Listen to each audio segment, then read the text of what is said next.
So we will be starting with unit 4 and आपको I hope first 3 units हो गए जो सौरभ सर ने आई थिंक पढ़ाया है. सो यहाँ पे फर्स्ट तो मैं आपको सिंपल जो SDLC हम लोग फॉलो करते हैं वो SDLC बता रहा हूँ. आप देख लेना है, इसको स्टेप्स याद रखना है. लाइक फर्स्ट जो होगा रिक्वायरमेंट गैदरिंग होगा, रिक्वायरमेंट एनालिसिस होगा, फिजिबिलिटी स्टडी जो हम लोगों का होता है वो है. तो फिजिबिलिटी स्टडी जो हम लोगों का हो रहा है इसके अंदर अगर आप देखेंगे we have 3 types. First is operational feasibility, second is technical feasibility and third is economical feasibility. Okay, 3 type के फिजिबिलिटी स्टडीज होंगे आपके. मैं स्क्रीन शेयर करना भूल गया था. ओके, सो फर्स्ट आपका ये SDLC हम लोग डिस्कस करेंगे, उसके जो पॉइंट्स है बिकॉज वही सेम आपका यूनिट 4 में लिंक करेगा. सो यहाँ पे अगर आप देखेंगे तो फर्स्ट हम लोगों को requirement gathering, analysis, feasibility study आएगा. 3 टाइप के फिजिबिलिटी रहेंगे, operational, technical and economical. Okay, अब मैं आपको सिंपल वे में एक डायग्राम से बता देता हूँ.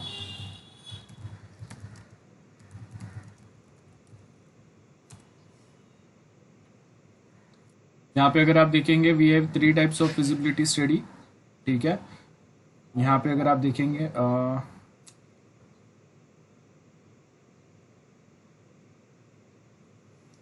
Technical, economical and operational. ठीक है, ये हम लोग के 3 टाइप के फिजिबिलिटी स्टडीज रहते हैं. और इसमें अगर आप जो इकोनॉमिकल देखेंगे तो of course we talk about a budget. Then technical अगर हम लोग देखेंगे तो हम लोग के पास ऑफिस इंफ्रास्ट्रक्चर क्या है टेक्निकली, ये हम लोग देखेंगे कि जो सॉफ्टवेयर हम लोग यूज़ करने वाले हैं उसके लिए इनफ कॉन्फ़िगरेशन वाले कंप्यूटर्स है या नहीं हम लोग के पास. ये सारे पॉइंट्स पे हम लोग का फोकस होगा. बिकॉज अगर आप कोई एक बहुत एडवांस जैसा सैप सॉफ्टवेयर अपने कॉलेज में एस्टैब्लिश किया हुआ है, तो अगर वो सैप सॉफ्टवेयर के लिए we required very high and configured computers. तो अगर वैसे कोई कंप्यूटर्स नहीं है, आपका ऑफिस इंफ्रास्ट्रक्चर अगर कैपेबल इनफ नहीं है, या फिर उसके ऊपर जो करंटली जो कंप्यूटर्स है उसके ऊपर जो ऑपरेटिंग सिस्टम या बाकी के support software which is required to run the software which we are going to develop, तो वो सब टेक्निकल एस्पेक्ट्स पे यहाँ पे बात होगा. Operational, again as we know कि ऑपरेशनल वाला जो पार्ट है इसमें तो हम लोग मेन वही पॉइंट्स पे फोकस करेंगे कि आप जब अगर ऑपरेट करने वाला है तो कौन से एम्प्लॉयज़ या कौन से लोग यहाँ पे ऑपरेट करेंगे और वो ऑपरेशंस में उनको क्या प्रॉब्लम्स आ सकते हैं, वो कितने टेक्निकल साउंड है. तो अगर हम लोग उनको कितना यूज़र फ्रेंडली सॉफ्टवेयर बना के दे सकते हैं, एग्जिस्टिंग अगर कोई सॉफ्टवेयर है तो वो कैसा यूज़ कर रहे थे, तो अगर वो सॉफ्टवेयर्स में अगर कोई प्रॉब्लम्स थे या फिर अगर हम लोग नया बना रहे हैं तो हम लोग जो प्रीवियस आपका जो एग्जिस्टिंग सॉफ्टवेयर है उसका हम लोग लेगेसी फॉलो करेंगे, जिससे अगर मैं अपडेटेड वर्जन भी दे रहा हूँ तो यूज़र्स जो है वो बहुत ईजिली उसको यूज़ कर पाए. ये पॉइंट होगा. बिकॉज अगर यूज़र्स अगर उसको ईजिली यूज़ नहीं कर पाएंगे देन आपका एक्सेप्टेंस टेस्ट जो है वो फेल हो जाएगा. और ये जो भी मैं वर्ड्स बोल रहा हूँ ये बहुत सारे वर्ड्स सॉफ्टवेयर इंजीनियरिंग के हैं, बिकॉज वो सेम आपका कंसेप्ट, सॉफ्टवेयर इंजीनियरिंग का कंसेप्ट आपका अप्लाई होगा SPM में. तो SPM में आप जो प्रोजेक्ट डॉक्यूमेंट बनाएंगे और जो हम लोग यूनिट्स अभी जो डिस्कस करने वाले हैं या आगे के भी जो आपने ये थोड़े यूनिट्स पढ़े उसमें भी वो सेम कंसेप्ट अप्लाई होते हैं. ओके, सो यहाँ पे हम लोग के 3 फिजिबिलिटी स्टडी आ गए. अब ये एक बार फिजिबिलिटी स्टडी हो गया, आपका रिक्वायरमेंट गैदरिंग, एनालिसिस हो गया. ये सब होने के बाद में अब हम लोग का सिस्टम डिज़ाइन होगा. Now in system design again we have architectural system design. Okay, then आपका हाई लेवल सिस्टम डिज़ाइन होगा एंड थर्ड जो होगा वो होगा detailed system design. So we have 3 types of designs. इसके बाद में कोडिंग या आप उसको इम्प्लीमेंटेशन जो भी बोलो, कोडिंग वाला पार्ट आएगा. कोडिंग के बाद we have testing. In testing first level जो आपका टेस्टिंग का आता है वो आएगा यूनिट टेस्ट. सेकेंड लेवल जो आएगा वो आएगा इंटीग्रेशन टेस्ट. थर्ड लेवल जो आएगा that is system test. Fourth level जो आएगा वो आएगा acceptance test. Okay, and acceptance test के अंदर we have 4.1 that is alpha test, या फिर यहाँ पे मैं वाइट बॉक्स भी कंसिडर कर सकता हूँ। एंड 4.2 में आएगा बीटा टेस्ट और ब्लैक बॉक्स भी यहाँ पे कंसिडर कर सकता हूँ। सो आपने आर्किटेक्चरल डिजाइन, ओवरऑल आर्किटेक्चर, एक प्रोटोटाइप आपका जो बना है, ओवरऑल मतलब कैसा दिखेगा सॉफ्टवेयर, तो वो आपने जो प्रोटोटाइप फॉलो किया था वो प्रोटोटाइप से सिमिलर आपका सॉफ्टवेयर डिजाइन, कंप्लीट सॉफ्टवेयर का डिजाइन बन रहा है कि नहीं, वो देखते हैं यहाँ पे हम लोग। देन हाई लेवल डिजाइन के अंदर आपका जो आपने मॉड्यूल कितने डिवाइड होने चाहिए, और हर एक मॉड्यूल में ओवरऑल क्या क्या चीज़ें होने चाहिए, मोस्ट इंपॉर्टेंट फंक्शन। अब मॉड्यूल डिवीजन आपने कर दिया। सपोज अगर मैंने बोला है कि अगर कॉलेज सिस्टम बना रहे हैं तो वहाँ पे आपके पास स्टूडेंट मॉड्यूल रहेगा, प्रोफेसर मॉड्यूल रहेगा, प्रिंसिपल मॉड्यूल रहेगा, एंड एक ऑफिस स्टाफ के लिए मॉड्यूल रहेंगे जो स्टूडेंट्स के फीस, एडमिशन प्रोसेस, एग्जाम का लिस्ट, जो रिजल्ट जनरेशन, वो काम करेंगे। उसके बाद में अब डिटेल डिजाइन रहेगा। तो अगर सपोज मेरे पास स्टूडेंट मॉड्यूल है तो that student module again gets divided in 2 parts. Suppose हम लोग के पास 2 कैटेगरी के स्टूडेंट है, junior college and degree college. Then उसके अंदर और डिटेलिंग होगा, like junior college students again gets divided, और जूनियर कॉलेज मॉड्यूल या सब मॉड्यूल हम लोग बोलेंगे उसको, that again gets divided in 3 sub parts, arts, commerce, science. Similar way में degree college students again gets divided in multiple parts, B Com होगा, BMS, BBI, BSc IT, BSc CS, जितने भी degree courses चल रहे हैं। So that is a detail design कि हम लोग जब ये सब मॉड्यूल्स के भी जब और डिटेल में जाएंगे, उसके भी जब हम लोग और पार्टीशंस करेंगे तो आपको पता चलेगा कि result generation process, then attendance criteria, और उनके जो प्रैक्टिकल या सर्टन चीज़ें हैं वो काफ़ी अलग रहेंगे बाकी मॉड्यूल के कंपैरिजन में। तो वो डिटेल डिज़ाइन होगा। अब ये होने के बाद में आपने उसको टेस्ट किया। अब यहाँ पे डिटेल डिजाइन में हम लोगों ने मॉड्यूल के जो सब मॉड्यूल्स बनाए थे, those are the part of your units, मतलब those are the small units of your system. तो वो यूनिट टेस्ट होगा। फिर ऐसे एक यूनिट टेस्ट, लाइक जो जूनियर कॉलेज का सब मॉड्यूल था उसको मैं डिग्री कॉलेज के सब मॉड्यूल के साथ इंटीग्रेट करके चेक करूंगा कि वो आपस में इजीली कम्युनिकेट कर पा रहे हैं कि नहीं। बिकॉज अगर जूनियर कॉलेज का एक स्टूडेंट अगर पास आउट होके अगर वहीं डिग्री कॉलेज में आ रहा है तो हम लोग को पता होना चाहिए कि ये इन हाउस स्टूडेंट ही है, हम लोग के सेम कैंपस का ही है। और भी उसके बहुत सारे, अगर उसने अगर कोई स्पोर्ट्स में कहीं पे अगर कोई अचीवमेंट्स है उसके, और जो भी कुछ पॉइंट्स है वो सारे यहाँ पे ट्रांसफर होने चाहिए, वो सब पॉइंट्स रहेंगे। एक बार हम लोगों के सारे मॉड्यूल्स, एक मॉड्यूल को हम लोग दूसरे मॉड्यूल के साथ इंटीग्रेट करके चेक करते हैं कि वो आपस में इजीली डेटा शेयर कर पा रहे हैं कि नहीं, इजी कम्युनिकेशन हो पा रहा है कि नहीं। एक बार अगर ये कंफर्म हो गया, उसके बाद हम लोगों का जो पार्ट आता है वो आता है सिस्टम टेस्ट। सिस्टम टेस्ट में जितने भी मॉड्यूल्स रहेंगे, 5, 10, 15, जितने भी आपका पूरा सॉफ्टवेयर में जितने भी मॉड्यूल्स रहेंगे, उस सारे मॉड्यूल्स को हम लोग एक सिंगल प्लेटफॉर्म पे लेके आएंगे और उसको एज अ सिंगल सॉफ्टवेयर या as a single system complete test करेंगे। ये होने के बाद में आपकी साइड पे ये जो भी है ना, ये हम लोगों ने टेस्ट कर लिया। उसके बाद में एक्सेप्टेंस टेस्ट होगा। एक्सेप्टेंस टेस्ट मतलब जो डेवलपर्स ने बनाया है उनके साइड से तो टेस्ट हो गया। अब क्या होगा डेवलपर के साइड, जैसे अगर मैं कोई कंपनी में काम करता हूँ तो मेरे जो कलीग्स है जो वो प्रोजेक्ट पे नहीं थे, वो प्रोजेक्ट पे जो लोग नहीं थे वो लोगों को अभी मैं हैंड ओवर करूंगा मेरा सॉफ्टवेयर, और वो लोग as per the internal logic या एल्गोरिदम चेक करेंगे। या जो डेवलपर्स थे उसमें से भी सर्टन डेवलपर्स जो है वो सिर्फ कंटिन्यूअसली इसको टेस्ट करेंगे कि जो एक्सपेक्टेड रिजल्ट है पहले बार में तो मिल रहा था, लेकिन अगर कंटिन्यूअस हम लोग अगर उसको यूज कर रहे हैं for 10-15 days and in different manners, और अगर एक साथ मल्टीपल यूजर्स भी अगर आ रहे हैं तो उसका रिएक्शन क्या हो रहा है। तो ये डेवलपर एंड पे होता है, याद रखना। कंप्लीट सिस्टम बनने के बाद में डेवलपर एंड पे सिर्फ वो सॉफ्टवेयर टेस्ट होगा। और व्हाइट बॉक्स इसको इसके लिए बोलते हैं बिकॉज जो भी यहाँ पे टेस्टिंग में इन्वॉल्व रहेंगे ना, उनको इंटरनल आर्किटेक्चर का डिटेल नॉलेज रहेगा, इसके लिए हम लोग इसको व्हाइट बॉक्स बोलते हैं। सिमिलर वे में अगर आप यहाँ पे बीटा या ब्लैक बॉक्स अगर देखेंगे तो यहाँ पे क्या रहेगा, ये जो हम लोगों का यूजर साइड है उसके साइड पे होगा, बिकॉज इंटरनल जो आर्किटेक्चर है उसका उसको नॉलेज नहीं रहेगा, इसके लिए इसको बीटा या ब्लैक बॉक्स बोलेंगे।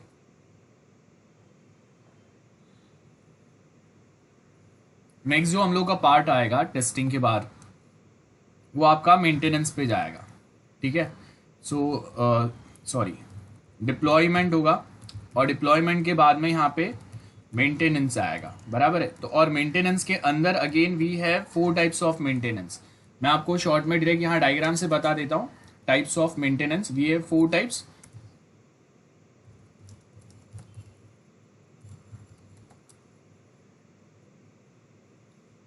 देखो we have 4 types of maintenance. Corrective maintenance, जहाँ पे बग फिक्सिंग, मतलब कुछ करेक्शंस जो है आपने डेवलपमेंट्स किए उसमें अगर कोई एरर्स है, कोई प्रॉब्लम्स है, वो बग फिक्सिंग चलेगा। अडेप्टिव मेंटेनेंस का मतलब है कि आपको ये सिस्टम को अगर माइग्रेट करना है नए नेटवर्क पे, नए साइट पे, या फिर नए कोई ऑफिस में, या कोई नए टाइप के ऑपरेटिंग सिस्टम्स पे, वो होगा यहाँ पे। परफेक्टिव मेंटेनेंस मतलब आपका सिस्टम जो है वो 2-3 साल पुराना हो गया है और करंट ट्रेंड्स या टेक्नोलॉजी चेंजेस जो हुए हैं वो आपके सिस्टम में फिलहाल नहीं है। तो जैसे आर्टिफिशियल इंटेलिजेंस नहीं है, आईओटी बेस्ड कुछ चीज़ें हम लोग को रिक्वायर्ड है वो नहीं है, या क्लाउड कंप्यूटिंग अगर हम लोगों को रिक्वायर्ड है अभी के टाइम पे, या उसमें और कुछ बेटर फंक्शंस रिक्वायर्ड है वो नहीं है, तो हम लोग एग्जिस्टिंग सिस्टम को एनहांस करेंगे या स्केल करेंगे। बेसिकली ये परफेक्टिव मेंटेनेंस होता है। मतलब आपका सिस्टम या सॉफ्टवेयर ऑलरेडी जो था वही है, लेकिन उसमें हम लोग as per the current trends and technology advancement कर रहे हैं। कुछ लेटेस्ट अभी के ट्रेंड के हिसाब से कोई latest technological based points add कर रहे हैं। एंड लास्ट होगा प्रिवेंटिव मेंटेनेंस, जिसमें हम लोगों ने सॉफ्टवेयर इंजीनियरिंग जो पढ़ा था। तो प्रिवेंटिव मेंटेनेंस मतलब हम लोग यहाँ पे प्रिकॉशनरी मेजर्स लेंगे कि कोई फेलियर्स ना आए। मतलब फेलियर्स अभी कोई प्रॉब्लम नहीं है, लेकिन मैं फ्यूचर में कोई प्रॉब्लम ना आए, कोई फेलियर्स हम लोग को फेस ना करना पड़े, इसके लिए हम लोग प्रिकॉशनरी मेजर लेते हैं।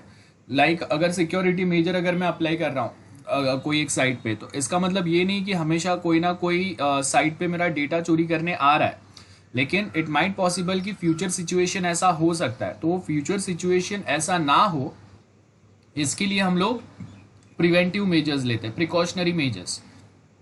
Future risk, remember future risk को टैकल करने के लिए, और वो फ्यूचर रिस्क का प्रोबेबिलिटी कितना हाई या लो है, उसके हिसाब से हम लोग ये प्रिवेंटिव मेजर्स लेंगे या प्रिवेंटिव मेंटेनेंस फॉलो करेंगे। सो यहाँ पे सपोज अगर मैं बोलता हूँ कि कहीं एक लोकेशन पे अगर हम लोगों ने अपना सर्वर सेटअप किया हुआ है, अब वो जो लोकेशन है ना, वहाँ पे फ्लड्स आने के चांसेस कितने हैं या अर्थक्वेक आने के प्रोबेबिलिटी कितना है। तो अगर हम लोग मुंबई की बात करेंगे तो हर रेनी सीजन में हम लोग यहाँ पे वो फ्लड टाइप सिचुएशन क्रिएट होता है, हर जगह पे पानी भर जाता है। तो probability of flood like situation is high. तो आपका जो सर्वर है वहाँ पे अगर वो फ्लड टाइप अगर सिचुएशन जनरेट होगा तो वहाँ पे फेलियर्स आने के चांसेस कितने हैं, और अगर वो सर्वर फेलियर होता है तो आपको कितना लॉस हो सकता है या आपके क्लाइंट्स को कितना प्रॉब्लम हो सकता है, उसके हिसाब से हम लोग प्रिवेंटिव मेजर्स लेंगे। प्रिवेंटिव मेजर्स मतलब मैं उसका एक बैकअप ऐसे लोकेशन पे बना के रखूंगा जहां पे फ्लड टाइप सिचुएशंस के प्रोबेबिलिटी जो है वो बहुत कम है। सिमिलर वे में अगर हम लोग अर्थक्वेक की बात करें तो हम लोग मुंबई में रेयरली कभी सुनते हैं कि आपको कभी अर्थक्वेक आया, तो probability is least when we talk about earthquake kind of a situation, जिसकी वजह से आपका सर्वर डैमेज होगा या ऐसा कुछ होगा, तो वो टाइम पे उसका प्रोबेबिलिटी बहुत कम है। तो occurrence of such failures is rare, तो पे हम लोग उसके लिए कोई ज्यादा फॉलो नहीं करेंगे। So that is one thing. तो ये आपके जो को यहाँ पे पढ़ना था टाइप्स ऑफ मेंटेनेंस, वो सारे हो गए यहाँ पे। ओके, यस गाइस, डाउट है किसी को? No sir. ओके, एंड अब तक मैंने जो भी कुछ बताया, हम लोगों ने यूनिट 4 स्टार्ट नहीं किया है, तो यहाँ तक मैंने जो भी बताया आई होप वो आपको क्लियर है। सॉफ्टवेयर इंजीनियरिंग का हम लोग का पार्ट है ये। सो आपको ये हम लोग का एक सिंपल सा एसडीएलसी याद रखना है, जो डायरेक्टली आपको जब हम लोग अगर आकृति आकृति मैं आपका माइक कब से म्यूट कर रहा हूँ और आप अनम्यूट करके डिस्टर्ब कर रहे हैं लेक्चर। आकृति,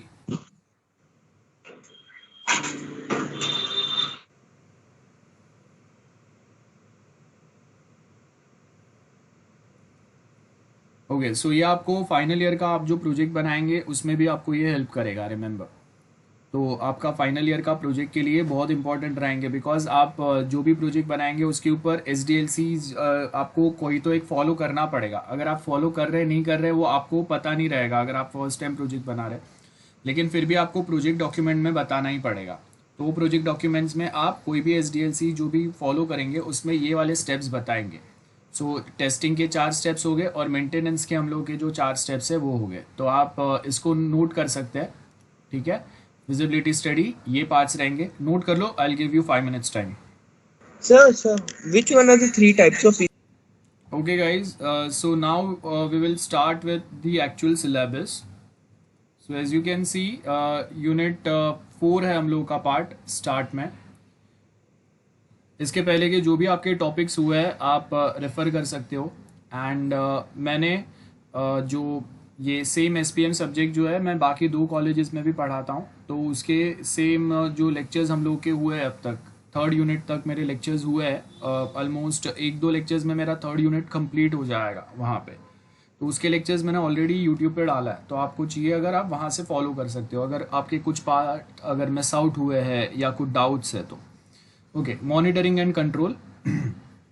यहाँ पे अगर आप देखेंगे तो सबसे पहले हम लोग के पास एक रियल वर्ल्ड सिचुएशन है। तो मैंने जो आपको SDLC बताया, वो SDLC याद रखने का मेन पर्पज़ ही ये है कि ऐसे बहुत सारे डायग्राम्स जो है ना वो आपको ईजिली याद रह जाए। फर्स्ट अगर आप देखेंगे, आपको क्या बताया यहाँ पे, एक कोई रियल वर्ल्ड सिचुएशन है हम लोग के पास, कि हम लोग के पास कोई एक प्रॉब्लम है या हम लोग कोई एक काम कर रहे हैं जो हम लोग प्रॉपर नहीं कर पा रहे, या फिर हम लोगों को कोई एक काम जो स्लो हो रहा है विदाउट एनी सॉफ्टवेयर और विदाउट अ प्रॉपर सॉफ्टवेयर। तो वो टाइम पे हम लोग के पास एक रियल वर्ल्ड कोई सिचुएशन है। अब वो सिचुएशन को बेटर बनाने के लिए, जैसे अगर मैं बोल रहा हूँ कि हम लोग एक कॉलेज में काम प्रॉपर नहीं हो रहा है या बहुत ज़्यादा स्टूडेंट्स है, उनका रिजल्ट जनरेशन में हर बार बहुत ज़्यादा प्रॉब्लम आता है, डिले हो जाता है, कोई एरर्स रहते हैं। तो ये सर्टन कुछ प्रॉब्लम्स है जो करंट कोई इंस्टीट्यूशन या ऑर्गेनाइजेशन रन हो रहा है, उसमें एक सर्टन कोई ये वाले प्रॉब्लम्स है। तो वो प्रॉब्लम्स के अगेंस्ट हम लोग क्या करेंगे, डेटा कलेक्शन, मतलब requirement gathering and analysis. Data collection मतलब जो रियल वर्ल्ड प्रॉब्लम है उसके अगेंस्ट हम लोगों ने रिक्वायरमेंट गैदर किया, मतलब उसका इंफॉर्मेशन गैदर किया हम लोगों ने कि क्या प्रॉब्लम है, हम लोग कैसे उसको हैंडल कर सकते हैं। तो रियल वर्ल्ड का हम लोगों ने डेटा कलेक्ट किया, कि जैसे अगर मैं बता रहा हूँ कि हम लोगों ने कोई स्टूडेंट्स के रिजल्ट जनरेट किए तो उसमें ये XYZ टाइप का एरर आया, मिस्टेक आया, या फिर हम लोगों को हर एक जो स्ट्रीम्स है हम लोग के कॉलेज में, BMS, BBI, BSc IT, ये हर एक का रिजल्ट जनरेशन पैटर्न अलग है। नंबर ऑफ सब्जेक्ट्स जो बेस पे स्टूडेंट्स को इवेल्युएट करते हैं दैट इज डिफरेंट। लाइक अगर हम लोग BSc IT की बात करते हैं तो वहाँ पे इवेल्युएशन पैटर्न जो चल रहा है वो purely theory subject and practicals पे चल रहा है। हम लोगों के प्रेजेंटेशंस नहीं होते हैं कोई सब्जेक्ट में, but at same point of time अगर हम लोग BMM या BMS देखेंगे तो उनके कोई प्रैक्टिकल्स नहीं रहते हैं ऐसे, उनके जो सब्जेक्ट के इवेल्युएशन होते हैं वो डिफरेंट वे में होते हैं। तो अगर कभी ऐसा प्रॉब्लम होगा कि हम लोगों ने कोई BMM स्टूडेंट का रिजल्ट जो है वो हम लोगों के सिस्टम एरर की वजह से BSc IT पैटर्न में जनरेट हो गया या वाइस वर्सा, तो ये प्रॉब्लम्स हो सकते हैं। या फिर जूनियर कॉलेज में हम लोग के पास साइंस स्टूडेंट है और आर्ट स्टूडेंट है, ये दोनों के रिजल्ट जनरेशन सब्जेक्ट्स जो है और वो सब्जेक्ट्स के जो डिटेलिंग रहेंगे, प्रैक्टिकल्स है, थियोरी पार्ट है, वो टोटली अलग रहेंगे। आर्ट्स में आपको कोई हार्ड एंड फास्ट प्रैक्टिकल्स नहीं मिलेंगे। तो ये हम लोगों के प्रॉब्लम्स है कि हम लोग के पास मल्टीपल अलग अलग कैटेगरी के स्टूडेंट्स है और ये हर एक अलग अलग कैटेगरी के स्टूडेंट्स का सब्जेक्ट वाइज जो रिजल्ट जनरेट हो रहे हैं ना वो अलग अलग है। तो उसको हम लोगों को कलेक्ट करना है कि कहाँ पे क्या प्रॉब्लम हो रहा है, बिकॉज वही सेम प्रॉब्लम्स को हम लोगों को टैकल करने के लिए या वो प्रॉब्लम को सॉल्व करने के लिए हम लोगों को एक सॉफ्टवेयर जनरेट करना है। तो जो भी हम लोगों का रियल वर्ल्ड में प्रॉब्लम है या रियल वर्ल्ड में हम लोगों को सपोज कि कोई एक चीज और बेटर या परफेक्ट बनाना है, उसके लिए हम लोगों ने डेटा कलेक्ट किया, रिक्वायरमेंट गैदर किया। अब रिक्वायरमेंट गैदरिंग मल्टीपल वेज में हो सकता है। मैं डेटा कलेक्शन का मतलब ये नहीं कि मैं जाऊंगा देखूंगा और मुझे डेटा मिल जाएगी, ऐसा पॉसिबल ही नहीं है। हम लोग बेसिकली जो लोग ये सिस्टम्स पे काम कर रहे हैं या जो लोगों को ये प्रॉब्लम फेस हो रहा है ना, उनसे इंटरव्यू करता है। आप अगर गूगल करेंगे तो अगर कोई एक सॉफ्टवेयर डेवलप करने के टाइम पे रिक्वायरमेंट गैदरिंग के जो इंटरव्यू क्वेश्चंस है उसका एक पूरा रेडी टेम्पलेट आपको मिलेगा, और वो जो 100-200 क्वेश्चंस आपको मिलेंगे उसमें से आपको कौन से काम के लगता है वो हम लोग रखते हैं, बाकी के हम लोग हटा देते हैं। So that is the standard way of collecting the data. मतलब मैं यूजर से ऐसा नहीं पूछूंगा कि हाँ भाई आपको कौन से टाइप का सॉफ्टवेयर रिक्वायर्ड है। अगर मैं कॉलेज में जा रहा हूँ तो ऑफकोर्स कॉलेज के लिए उसको सॉफ्टवेयर रिक्वायर्ड है। तो वो टाइम पे हम लोग एक स्टैंडर्ड वे में उसके पास से इनपुट्स लेंगे। लाइक आप कोई एक पिज़्ज़ा हट में या कोई ऐसे कोई रेस्टोरेंट या पब में जाते हो, तो बहुत बार आपके पास से एक फीडबैक फॉर्म वो लोग एक्सपेक्ट करते हैं। तो फीडबैक फॉर्म में आपको कुछ अलग से ज़्यादा लिखना नहीं रहता है, एक्सेप्ट कि आपको एडेड कुछ पॉइंट्स 2-3 लिखने रहेंगे। तो वो क्या करते हैं, आपको वहाँ पे क्वेश्चंस देते हैं कि okay whether you like service, 4 options दिए रहेंगे, बेस्ट है, बेटर है, गुड है, या कुछ इंप्रूवमेंट्स की ज़रूरत है, समथिंग लाइक दैट। तो ये वे में हम लोग उनके पास से इनपुट्स ले रहे हैं, एक स्टैंडर्ड वे में इनपुट्स ले रहे हैं, सो दैट जब यूजर के पास से आप डेटा कलेक्ट कर रहे हो और वो डेटा आप डिजाइनर को दे रहे हो, तो कम्युनिकेशन गैप नहीं होना चाहिए। बिकॉज अगर आपने इनफॉर्मल वे में अगर डेटा कलेक्ट किया तो कम्युनिकेशन गैप होने के चांसेस बहुत ज्यादा बढ़ जाते हैं। कम्युनिकेशन गैप मतलब the way customer tries to explain, जो नॉन टेक्निकल पर्सन है, और the way how technical person understands those things is totally different. तो कस्टमर आपको बोल कुछ और रहा है, आप समझने में आपका मिस्टेक हो गया, तो रिक्वायरमेंट गैदरिंग में या डेटा कलेक्शन में अगर मिस्टेक हो गया तो आगे का प्रोसेस हम लोगों का रॉन्ग जाएगा। तो इसके लिए आप समझ लो कि मैंने एक गूगल फॉर्म बना दिया है, एमसीक्यू टाइप्स। ऊपर एक क्वेश्चन दिया है कि ओके आपको साइन अप फंक्शन चाहिए, तो वो साइन अप फंक्शन के साथ में सपोज आपको वहां पे गूगल से, फेसबुक से, ट्विटर से, ये सब वे से भी साइन अप रिक्वायर्ड है। ये सिंपल सा रिक्वायरमेंट गैदरिंग या डेटा कलेक्शन हुआ। तो ये वे में हम लोग सेट ऑफ क्वेश्चंस पूछेंगे और ये वो क्वेश्चंस के आंसर्स हम लोग देंगे। That is what we mean by interview और that is what we mean by data collection. Normally आप देखो कि बहुत सारे जो पीएचडी या ऐसा कुछ रिसर्च करते रहते हैं, वो भी आपको बहुत बार ऐसे फॉर्म्स के लिंक भेजते हैं ना, जहां से वो डेटा कलेक्ट करते हैं। तो आपको ज्यादा कुछ आंसर नहीं करना रहता है, आपको खुद से कुछ लिखना नहीं रहता है, उसमें रेडी क्वेश्चंस के आंसर्स वहां पे दिए रहेंगे, आपको उसमें से क्या सुटेबल लगता है वो आपको टिक मार्क करना रहता है। सो दैट वो रिक्वायरमेंट गैदरिंग वाले पर्सन को भी इजीली समझेगा, क्लाइंट को भी समझेगा कि उसने क्या बोला था, और डिजाइनर को भी इजीली समझेगा कि क्या डिजाइन एग्जैक्टली बनाना है। तो कहीं पे कम्युनिकेशन गैप्स नहीं रहेंगे। अब डेटा कलेक्शन होने के बाद में बहुत बार ये होगा कि आप एक पर्सन के पास से तो इंटरव्यू होगा नहीं, बाय द वे, ठीक है। आप अभी अगर ऑफिस स्टाफ है जो रिजल्ट जनरेशन में काम कर रहे हैं, तो हम लोग मेनली एटलीस्ट 5 ऐसे ऑफिस स्टाफ का इंटरव्यू लेंगे, उनको ऐसे क्वेश्चंस देंगे, MCQ type, feedback type form देंगे, जिसमें एक क्वेश्चन रहेगा, नीचे 4 बॉक्सेस रहेंगे, टिक मार्क करना है। अब एक पर्सन है उसमें से जो बीएमएम के रिजल्ट्स बनाता है, एक जूनियर कॉलेज के रिजल्ट्स में रहता है। तो ऐसे अलग अलग लोगों का नॉलेज हम लोग को मिलेगा। अलग अलग लोग जो रिजल्ट्स डिपार्टमेंट में ही काम करते हैं, उनके रिक्वायरमेंट्स स्पेसिफिकली समझ में आएंगे। तो उसमें हम लोग फिर क्या करेंगे, सपोज 5 लोगों से हम लोगों ने डेटा कलेक्ट किया, इंटरव्यू किया हम लोगों ने गूगल फॉर्म पे स्टैंडर्ड क्वेश्चन डाल के, और वो क्वेश्चन हम लोगों को फर्स्ट टाइम में पता नहीं रहता है, तो हम लोग जो ISO सर्टिफिकेशंस मिलते हैं, तो उसके इंटरव्यू के या स्टैंडर्ड क्वेश्चंस रहते हैं, वो क्वेश्चंस के जो टेम्पलेट्स है वो आपको गूगल पे इजीली मिल जाएगा। वो लिए, उसको गूगल फॉर्म में डाला, डेटा कलेक्ट किया, 5-6 लोग, जितने मॉड्यूल्स हम लोग बनाएंगे, पर मॉड्यूल हम लोगों को 3-4 या 5 मिनिमम लोगों का इंटरव्यू लेना पड़ेगा। अगर 10 मॉड्यूल है तो 10 मल्टीप्लाई विथ 5, उतने लोगों का इंटरव्यू लेना पड़ेगा, उतने लोगों के पास से क्वेश्चंस के आंसर लेने पड़ेंगे। That is what we mean by data collection. ये डेटा कलेक्ट करने के बाद में उसमें से हम लोग डेटा प्रोसेस करेंगे। मतलब वो 5 लोगों के पास से जो हम लोगों ने डेटा कलेक्ट किया, उसमें सपोज कि 5 लोगों ने 10 फंक्शंस या 10 प्रॉब्लम कॉमन बताए, और बाकी के 2-3 उन्होंने अपने हिसाब से ऐड किया। तो अभी हम लोग डेटा प्रोसेसिंग में क्या करेंगे, मेरे पास लिमिटेड टाइम, लिमिटेड रिसोर्स है, लिमिटेड बजट है, तो वो 5 लोगों ने जो सबसे कॉमन पॉइंट्स बताए, जिसमें वो 5 को मेनली सबसे ज्यादा प्रॉब्लम आता है, जो सबसे ज्यादा इंपॉर्टेंट भी है, वो प्रोसेस करके हम लोग यहाँ पे फैच आउट करेंगे। और उसके हिसाब से फिर हम लोग अपना ऑब्जेक्टिव डिफाइन करेंगे कि करंटली जो सिस्टम है उसमें कितने चीजें, क्या क्या चीजें बनने चाहिए।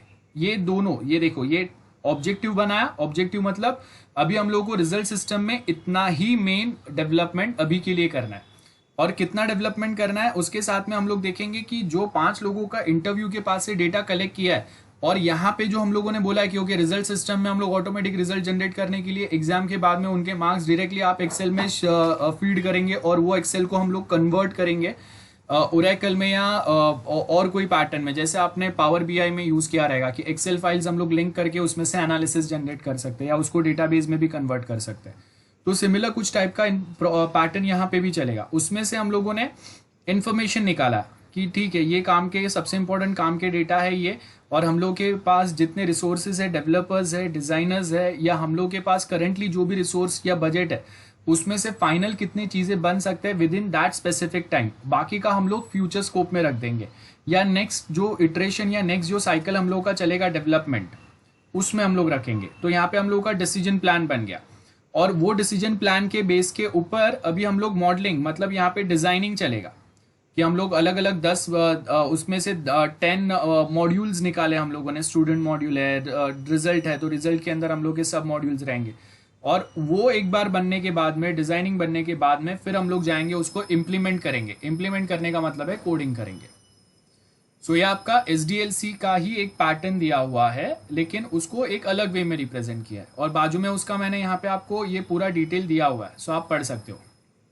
नेक्स्ट जो पार्ट आता है वो आता है कि कौन किसके क्या रिस्पॉन्सिबिलिटीज रहते हैं। अब ये बहुत इंपॉर्टेंट है, जब कभी अगर हम लोग एक कोई प्रोजेक्ट पे अगर काम कर रहे हैं ना, तो वो टाइम पे स्पेसिफिकली डिफाइन करना कि कौन क्या काम करेगा, और अगर उसको वो स्पेसिफिक काम करने में अगर प्रॉब्लम आ रहा है तो वो किसका हेल्प लेगा। लाइक आप लोग प्रोजेक्ट बना रहे हो तो स्पेसिफिकली डिफाइंड है कि अगर 2 लोग प्रोजेक्ट बनाएंगे तो आपको ही वो 2 टीम मेंबर्स को ही आपस में काम डिवाइड करके लेना है। एंड नेक्स्ट थिंग, वो जो भी आप प्रोजेक्ट बनाएंगे वो TY लेवल का है कि नहीं, 200 मार्क्स उसके लिए प्रॉपर 200 मार्क्स हम लोग उसको अलॉट कर सकते हैं कि नहीं, वो लेवल का है कि नहीं, ये डिसाइड करने के लिए आपके पास एक आपके प्रोजेक्ट गाइड रहेंगे।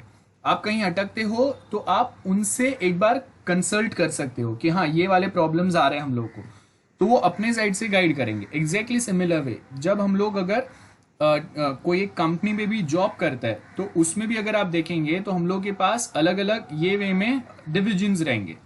लाइक एनालाइज, जो हम लोगों ने SDLC में अभी पढ़ा, जो रिक्वायरमेंट गैदरिंग एंड एनालिसिस, बराबर है। फिजिबिलिटी स्टडी भी साथ में यहाँ पे आएगा, और उसके साथ डिजाइनिंग आ रहा है। तो ये सबके लिए हम लोग के पास अलग अलग टीम मेंबर्स है जिनका रिस्पॉन्सिबिलिटीज डिवाइडेड है, कि 2 लोग जो है वो रिक्वायरमेंट गैदर कर रहे हैं, 2 लोग रिक्वायरमेंट एनालाइज कर रहे हैं, 2 लोग फिजिबिलिटी, जो 3 टाइप के फिजिबिलिटी स्टडीज है उसके ऊपर काम कर रहे हैं, और उसके बाद 4 लोग रहेंगे जो वो रिक्वायरमेंट्स के बेस के ऊपर 3 अलग अलग टाइप के डिजाइन्स बनाएंगे। और ये सब कुछ वो लोग एक टाइम टेबल जो हम लोगों ने उनको दिया है, वो टाइम टेबल के हिसाब से, वो शेड्यूल के हिसाब से कर रहे हैं कि नहीं, ये कंटिन्यूअसली चेक करने के लिए एक टीम लीडर रहेगा हमेशा वहां पे। और यहाँ पे एक से ज्यादा टीम लीडर्स भी हो सकते हैं। जैसे अगर रिक्वायरमेंट गैदरिंग एंड एनालिसिस के लिए हम लोगों ने एक टीम मेंबर रखा है, और डिजाइनिंग वाला पार्ट को मॉनिटर करने के लिए और एक टीम मेंबर रखा है, तो कंपलसरी ऐसा नहीं रहेगा कि एनालाइज एंड डिजाइन के लिए एक ही टीम मेंबर रहेगा। कभी कभी वर्क बहुत ज्यादा है तो एक से ज्यादा टीम लीडर्स भी हो सकते हैं, तो 2 टीम लीडर्स रहेंगे requirement gathering analysis feasibility study के लिए, और एक जो 3 टाइप के हम लोग डिजाइन बना रहे हैं प्रॉपर, वो मॉनिटर करने के लिए।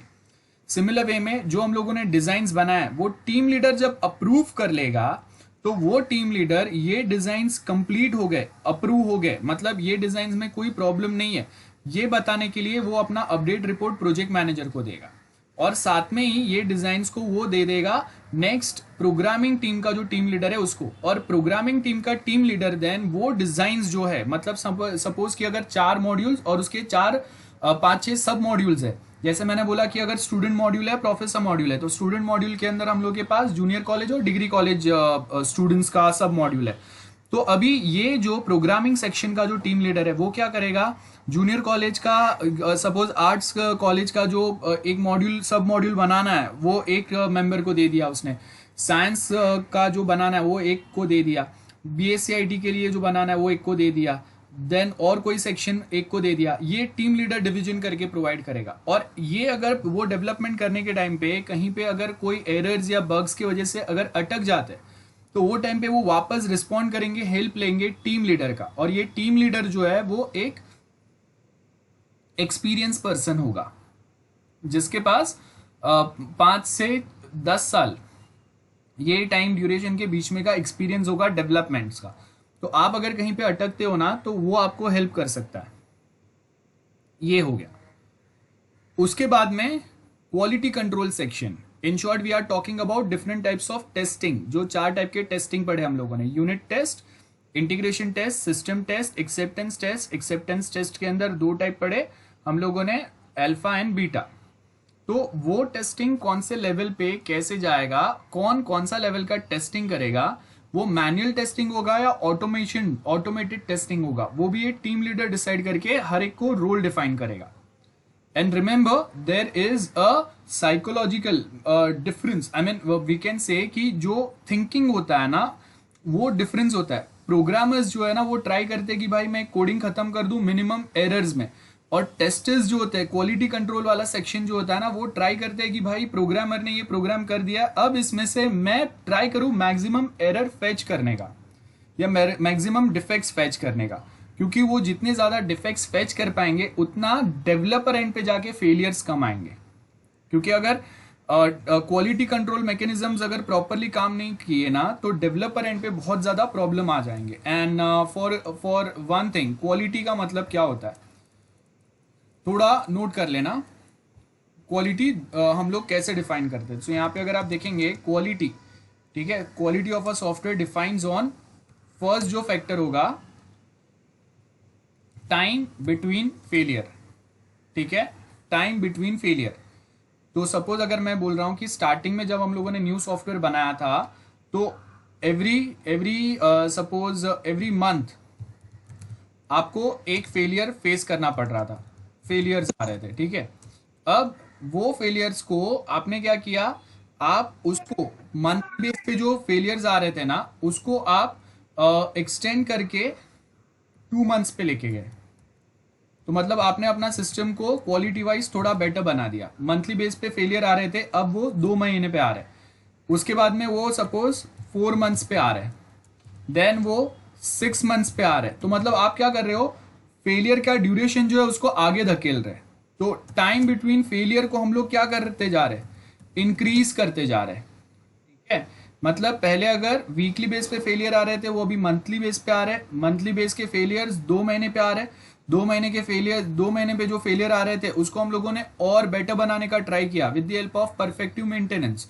तो अभी वो 2 महीने से 4 महीने पे गया, 4 से 6 पे गया, 6 से 7-8 महीने पे गया, मतलब अब रेयरली कभी तो फेलियर आता है। That is how we can define quality, ठीक है, टाइम बिटवीन फेलियर। दूसरा जो होगा time to recover, time to recover your system.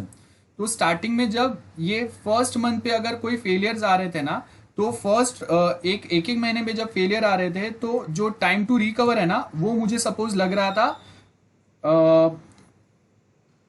3 days, ठीक है, पूरा सिस्टम रिकवर करने में 3 दिन का टाइम लग रहा था। फिर जब मैंने फेलियर्स को 2 महीने पे धकेला तो टाइम टू रिकवर मेरा 2 डेज पे हो गया। देन जब मैंने फेलियर्स को 4 महीने पे धकेला तो मेरा टाइम टू रिकवर 1 डे का हो गया। एंड उसके बाद जब मेरा फेलियर्स जो है वो 6 मंथ्स या उसके आगे गए, ठीक है, 6 मंथ्स या उसके आगे गए, तब यहाँ पे मेरा टाइम टू रिकवर जो है वो 6 to 7 आवर्स पे आ गया।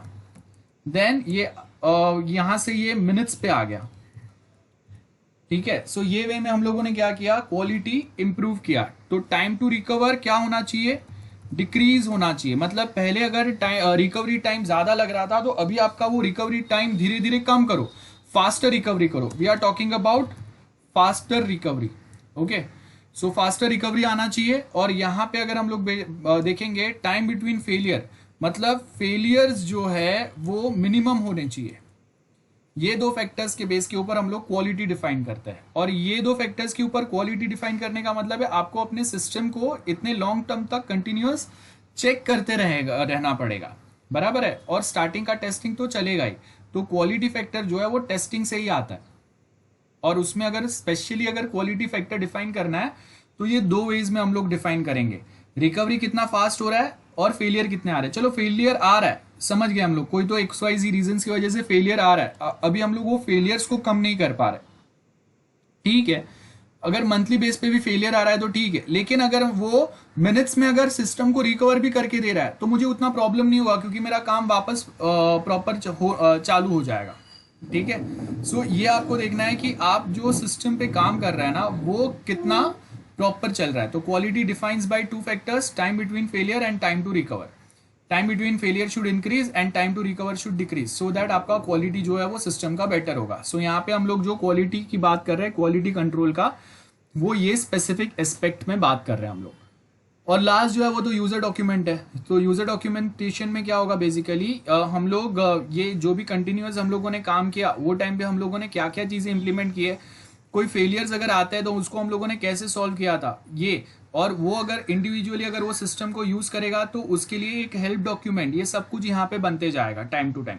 तो टेस्टिंग के टाइम पे कौन सा टाइप का एरर आया वो उसका स्क्रीनशॉट रहेगा, उसको हम लोगों ने कैसे सॉल्व किया उसका फाइनल आउटपुट या स्क्रीनशॉट रहेगा। आप भी अपना प्रोजेक्ट डॉक्यूमेंट जो बनाएंगे उसमें आपने टेस्टिंग कैसे किया है या आपने वहां पे मॉडिफिकेशन किए, कौन से टाइप के एरर्स आए, ये आपको भी बताना पड़ेगा। तो आपको जो एरर्स आते हैं उसके स्क्रीनशॉट लेके रखना है, और वो स्क्रीनशॉट्स को आप बेसिकली अपना जो प्रोजेक्ट डॉक्यूमेंट बनाएंगे उसमें आपको ऐड करना है। आपको अगर एग्जैक्टली पता नहीं रहेगा कि कौन से चैप्टर में प्रोजेक्ट डॉक्यूमेंट में ऐड करना है, नो प्रॉब्लम, आप जब भी बनाते रहोगे तो अलग से एक एरर वाला डॉक्यूमेंट बनाते जाओ। तो टाइम टू टाइम जब आप डेवलप कर रहे हैं और कोई एक एरर आपको अगर बहुत परेशान कर रहा है, भले छोटा एरर या बड़ा एरर, उसका स्क्रीनशॉट निकालो, 2 लाइंस ऊपर लिख दो कि ये टाइप का एरर आ रहा था जब मैंने ये वाला फॉर्म बनाया, या ASP.NET में ये कोड किया, या जावा में ये कोड किया। उसके बाद में मैंने यहाँ पे ये स्पेसिफिक लाइन चेंजेस किए, और फाइनल जो आपका विदाउट एरर वाला, मतलब एरर सॉल्व हो गया, तो आपका टेस्टिंग वाला पार्ट भी बनते जाएगा साथ में। तो वो आप बता सकते हो कि क्वालिटी कंट्रोल भी किया मैंने, और यूजर के लिए हेल्प डॉक्यूमेंट भी हो गया कि अगर यूजर साइड से कोई एक टेक्निकल पर्सन अगर ये सॉफ्टवेयर को फ्यूचर में हैंडल करेगा तो वो ये जो एरर्स सोल्यूशन वाला जो डॉक्यूमेंट मेरा बनेगा उसको देख के अगर सिमिलर टाइप के एरर फ्यूचर में भी आते हैं मेरे सॉफ्टवेयर में, तो वो ये डॉक्यूमेंट का हेल्प लेके वो एरर्स को बहुत सिंपल वे में सॉल्व कर सकता है। ठीक है, देन उसके आगे अगर आप नेक्स्ट देखेंगे तो आपको यहाँ पे बताएगा असेसिंग प्रोग्रेस। अब यहाँ पे इसके साथ में मैं और एक चीज आपको बताना भूल गया,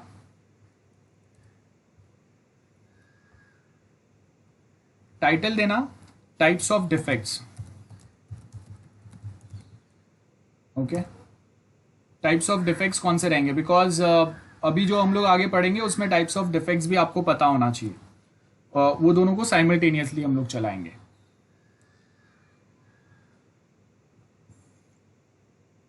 और जो भी मैं कुछ बोल रहा हूं आपको समझ में आ रहा है, किसी को कोई डाउट्स है तो पूछो। Anyone? Any doubts? No doubt, sir. Okay, ठीक है। सो I'll give you 5 minutes time, उसके बाद हम लोग वापस टाइप्स ऑफ डिफेक्ट्स चालू करते हैं। You can take 5 minutes break। ठीक है, वापस स्टार्ट करते हैं। ओके, सो उसके साथ में और एक सॉफ्टवेयर इंजीनियरिंग का एक छोटा सा टॉपिक पढ़ना है जो मैं बता रहा हूँ। एज यू कैन सी आपको सर्टन डिफरेंस पता होना चाहिए, नोट कर लेना ये वाला part, error, fault and failure, क्या डिफरेंस होता है। So as you can see कि अगर कोई एक पर्सन जो है उसने कोडिंग, जब वो कोड कर रहा था वो टाइम पे कोई एक मिस्टेक किया है, कोडिंग में मिस्टेक किया है, there is a error in code, और ये एरर वाला कोड को अगर मैं अपना जो मॉड्यूल या सब मॉड्यूल या एक छोटा सा जो यूनिट है उसमें प्रॉपर टेस्टिंग के बिना अगर ऐड करता हूं, that leads to fault in that module और सब मॉड्यूल। और ये फॉल्टी मॉड्यूल या सब मॉड्यूल जब मैं एक्चुअल सिस्टम पे यूजर एंड पे यूज करना चालू करूंगा, that leads to failure of system on user या क्लाइंट साइड। ये डिफरेंस है, नोट कर लेना। Error, fault and failure. Error मतलब error on a small script from developer end, ठीक है।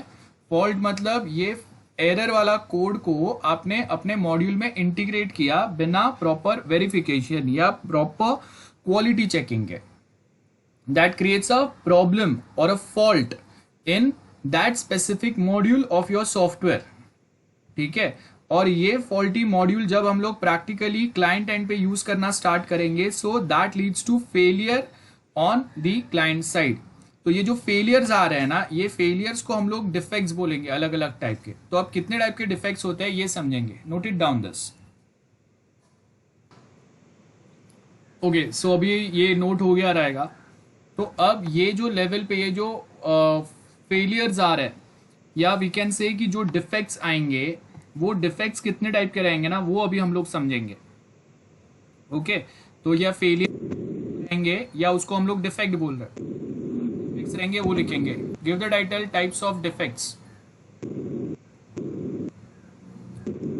फर्स्ट होगा क्रिटिकल डिफेक्ट।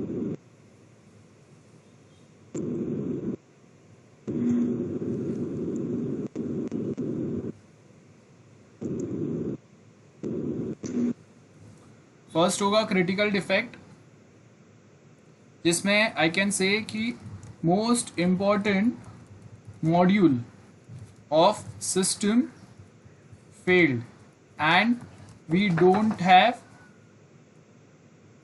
Any alternative.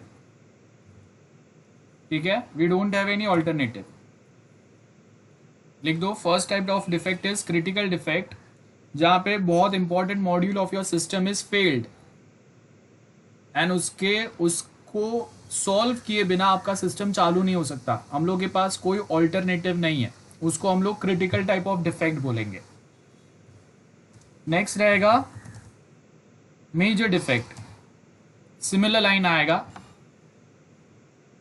ठीक है, सो क्या होगा यहाँ पे, बहुत इंपॉर्टेंट मॉड्यूल आपका सिस्टम का फेल हो गया, but we do have alternative for this. तो जब तक ये वाला फेल्ड मॉड्यूल जो है वो सॉल्व नहीं होता, तब तक हम लोग ऑल्टरनेटिव वे से अपना काम चला सकते हैं। जैसे अभी वेबसाइट मेरा क्रैश हो गया है, लेकिन मेरे पास अभी भी ऑप्शन है कि मैं मोबाइल ऐप से अपना वो सेम काम कर सकता हूँ। So that is a major type of a defect. Then आएगा मॉडरेट। तो मॉडरेट में क्या होगा कि आपका मॉड्यूल फेल नहीं हुआ है, remember, module is not failed but not generating expected result. Module fail नहीं हुआ है, लेकिन लॉजिक में कहीं पे तो कुछ मिस्टेक आ गया है, तो वो एक्सपेक्टेड रिजल्ट जनरेट नहीं कर रहा है। That is what we mean by a moderate one. Remember, the module is not failed, but at same point of time it does not generates the expected result. Fourth type रहेगा cosmetic वाला, makeup वाला। So this is about the problems related with look and feel of our software. तो आपने जो designing किया उसके related कुछ problem है कि आपने डिजाइनिंग्स प्रॉपर नहीं किया, जिसकी वजह से यूजर को वो यूजर फ्रेंडली नहीं लग रहा है, that is creating a problem. Problem और डिफेक्ट विद द डिजाइनिंग और interface of your software. Interface आप लिखो यहाँ पे ब्रैकेट में, इंटरफेस लिखो, प्रॉपर याद रहेगा। And fifth one is minor defect, like spelling mistake और समथिंग। सपोज यूपीजी कॉलेज का स्पेलिंग जो है वो मैंने रॉन्ग लिख दिया है, तो उससे क्या हुआ, कोई एडमिशन लेने जो स्टूडेंट्स आ रहे हैं वो कॉलेज का नाम प्रॉपरली पढ़ के वापस चले जा रहे हैं, क्योंकि साइट वही है, लेकिन कॉलेज का जो नाम है वो नाम में या वो स्पेलिंग में मैंने कहीं पे तो मिस्टेक किया है, तो वो पढ़ने में अलग कॉलेज साउंड हो रहा है। तो उसकी वजह से क्या हो गया अभी कि 30-40 स्टूडेंट्स सपोज एडमिशन लेने आ रहे थे, अपना फीस भरने आ रहे थे, और वो अभी वो साइट से चले गए वापस। सो अगर मैं बोल रहा हूँ कि वो अभी वापस मेरे कॉलेज में आ ही नहीं रहे, पर student if you are charging suppose 30,000 fees, अगर 10 लोग भी अगर वापस जा रहे हैं, मतलब just because of this minor error या माइनर डिफेक्ट, तो that leads to 3 lakhs loss to that institution. तो यहाँ पे अभी हम लोग के पास टाइप्स ऑफ डिफेक्ट्स है, लेकिन इसको हम लोग प्रायोरिटी लिस्ट पे डालते हैं। ओके, आपका प्रायोरिटी लिस्ट होगा, तो आपका इंपॉर्टेंस आप बोल सकते हो, इंपॉर्टेंस या प्रायोरिटी। सो प्रायोरिटी लिस्टिंग पे डालूंगा और उसका स्केल क्या होगा, 0 to 10 का स्केल होगा हम लोग का। तो जिसका प्रायोरिटी हाईएस्ट होगा सपोज अगर मैं बोल रहा हूँ कि डिफेक्ट जो है ये स्पेलिंग मिस्टेक टाइप का जो डिफेक्ट है ये माइनर टाइप का डिफेक्ट है, लेकिन सॉल्विंग दिस वो हाईएस्ट प्रायोरिटी पे, ओके, या हाईएस्ट इंपॉर्टेंस पे, तो वो टाइम पे हम लोगों को सबसे पहले माइनर डिफेक्ट सॉल्व करना पड़ेगा, बिकॉज एडमिशन प्रोसेस चल रहा है, कॉलेज के नाम में मिस्टेक है जिसकी वजह से स्टूडेंट्स कंफ्यूज हो रहे हैं। तो माइनर डिफेक्ट है लेकिन प्रायोरिटी हाईएस्ट है। तो सिमिलर वे में बहुत बार ये भी होगा कि कोई क्रिटिकल डिफेक्ट है लेकिन अभी मेरे पास सॉल्व करने के लिए उतना ह्यूमन रिसोर्स नहीं है, तो इसका इंपॉर्टेंस हम लोग लो कर देंगे। जब मेरे पास ह्यूमन रिसोर्स आएगा तब मैं इस पे काम करूंगा, तब तक टेम्पररी जैसे चल रहा है वैसे चलाओ, ठीक है। So this are the types of defects, और इसको कभी कौन सा डिफेक्ट सॉल्व करना है, कौन सा डिफेक्ट अभी हम लोग सॉल्व नहीं करेंगे, ये प्रायोरिटी लिस्टिंग से डिफाइन होता है। तो बेसिकली प्रायोरिटी लिस्ट डिफाइन होगा कि आपके पास कितने अभी आपके पास फिलहाल कितने डिफेक्ट्स है, उसमें से किसका इंपॉर्टेंस कम है ज़्यादा है, उसके बेस के ऊपर हम लोग यहाँ पे डिफाइन करते हैं। So I hope this is clear to everyone. Yes, sir. No, sir. Okay, ठीक है। सो ये हम लोगों का एरर, फॉल्ट एंड फेलियर हो गया, एंड ये हम लोगों का टाइप्स ऑफ डिफेक्ट्स हो गए, नोट कर लेना। So now we will continue with our theory topic, जो वहाँ जहाँ पे थे हम लोग। सो अगर यहाँ पे देखेंगे हम लोग रिस्पॉन्सिबिलिटी डिस्कस कर रहे थे। Now in this responsibility as we know कि हम लोग किसको क्या रिस्पॉन्सिबिलिटी देंगे, हम लोगों ने डिवीजन किया हुआ है। डिवीजन कौन से बेसिस पे होगा, requirement gathering, designers, developers, testers and जो मेंटेनेंस वाले रहेंगे, है ना, जो आपके डॉक्यूमेंट्स बनाते रहेंगे, ये सबका अलग अलग डिवीजन होगा, टीम बनेगा, और वो हर एक के लिए अलग अलग टीम लीडर्स रहेंगे जो उसको मॉनिटर करेंगे। और ये यहाँ से प्रोजेक्ट मैनेजर को देंगे, प्रोजेक्ट मैनेजर ऊपर जो मेन कमिटी रहेगा जो ये सब काम में डील कर रहा है उनके साथ काम करेंगे, बराबर है। ये काम होने के बाद में आप अगर देखेंगे वो आगे जो क्लाइंट्स है उनके साथ डील करेंगे, उनको बताएंगे, उनको इन्फॉर्म करेंगे क्योंकि आपका प्रोजेक्ट इतना लेवल तक हुआ है, ये वाले पॉइंट्स है, अगर आपको कुछ प्रॉब्लम है तो बताओ, सो दैट इन फ्यूचर पूरा प्रोजेक्ट बनने के बाद में क्लाइंट डिनाई ना करे कि नहीं ऐसा मेरे एक्सपेक्टेशंस नहीं थे या ऐसे मेरे रिक्वायरमेंट्स नहीं थे। तो एक कंटिन्यूअस कम्युनिकेशन चैनल बना रहे, उसके लिए भी ये बहुत ज़रूरी रहता है। अब यहाँ पे आपका असेसमेंट चलेगा, तो अगर असेसमेंट्स की अगर हम लोग बात करेंगे चेक पॉइंट्स के हिसाब से चलेगा। अब चेक पॉइंट्स बहुत इंपॉर्टेंट रहता है। सपोज आपने यूनिट 3 में आई थिंक पढ़ा रहेगा, चेक पॉइंट वाला टॉपिक वहाँ पे भी है। सो सपोज अगर मैंने डिज़ाइनिंग सारे मॉड्यूल्स का कंप्लीट किया है, जैसे हम लोगों ने यहाँ पे देखा we have 3 types of designs, okay, architectural design, high level and detail design. तो अगर मेरा आर्किटेक्चरल डिज़ाइन अगर प्रॉपर हुआ है तो मैं यहाँ पे चेक पॉइंट 1 C1 करके डाल दूंगा। तो जब मैं हाई लेवल और डिटेल डिज़ाइन पे काम कर रहा हूँ और अगर यहाँ पे कुछ मिस्टेक आता है तो मुझे पता है कि मैंने आर्किटेक्चरल डिज़ाइन को प्रॉपरली वेरीफाई करके फिर यहाँ पे एक चेक पॉइंट रखा था। इट मीन्स कि जो भी कोई प्रॉब्लम आ रहा है वो ये चेक पॉइंट के आगे जो आपने काम किया है ना उसमें से वो प्रॉब्लम या वो एरर है, ये चेक पॉइंट के पीछे सारा काम प्रॉपर था। एंड यहाँ पे अगर ये होने के बाद में अगर हाई लेवल डिज़ाइन भी अगर प्रॉपरली हम लोगों के चेक हो गए, वेरीफाई हो गए, टेस्ट हो गए, तो मैं क्या करूंगा सेकेंड चेक पॉइंट यहाँ पे डाल दूंगा। तो अब अगर इसके आगे हाई लेवल डिज़ाइन के आगे अभी मैं डिटेल डिज़ाइन, कोडिंग जो भी कुछ काम कर रहा हूँ उसमें कहीं पे भी अगर एरर आएगा, प्रॉब्लम आएगा, तो मैं लास्ट चेक पॉइंट कहाँ तक है वो देखूंगा। तो उसके आगे मैंने जो काम किया है ना वहाँ पे ही कहीं पे तो मिस्टेक रहेगा, ये कन्फर्म होगा। देन सपोज अगर मेरा डिटेल डिज़ाइन भी प्रॉपर हो गया तो फिर मैं क्या करूंगा, यहाँ पे चेक पॉइंट 3 डालूंगा। तो सबसे लेटेस्ट वाला मेरा जो चेक पॉइंट है, इट मीन्स कि वहां तक हम लोगों का काम प्रॉपर हुआ है। अभी अगर कोई भी सिस्टम में आपको सॉफ्टवेयर डेवलपमेंट में प्रॉब्लम्स आ रहे हैं, डिफेक्ट्स आ रहे हैं, तो इट मीन्स कि ये लास्ट चेक पॉइंट जो है उसके आगे आपने जो भी काम किया है ना उस पर आप चेक करो, वेरीफाई करो कि वहां पे कहीं पे तो कोई मिस्टेक नहीं है। So that's why we use check points predetermined times when progress is checked. तो हम लोगों ने बोला था कि हाँ यहाँ तक प्रोग्रेस हुआ है, यहाँ तक काम बहुत प्रॉपर हुआ है। तो अगर कोई प्रॉब्लम आ रहा है तो ये चेक पॉइंट के आगे आपने उस दिन से जो भी काम किया है ना वो चेक पॉइंट के आगे का उसको वेरीफाई करो, वहां से ही कोई मिस्टेक मिलेंगे। और 90 एंड 95% ऑफ टाइम ये चेक पॉइंट्स बहुत इजीली आपको हेल्प करता है ये स्पेसिफिक वे में। दूसरा, असेसमेंट जो है वो इवेंट ड्रिवन होते हैं या टाइम ड्रिवन रहते हैं। मतलब इवेंट ड्रिवन का मतलब क्या है, पर्टिकुलर इवेंट्स जो आपके अचीव हो गए, मतलब आपने सोचा था कि हम लोग स्टूडेंट मॉड्यूल में ये स्पेसिफिक इतना काम इतने दिन में ये स्पेसिफिक टाइम तक कर लेंगे, वो आपने कर लिया, वो इवेंट ड्रिवन हो गया।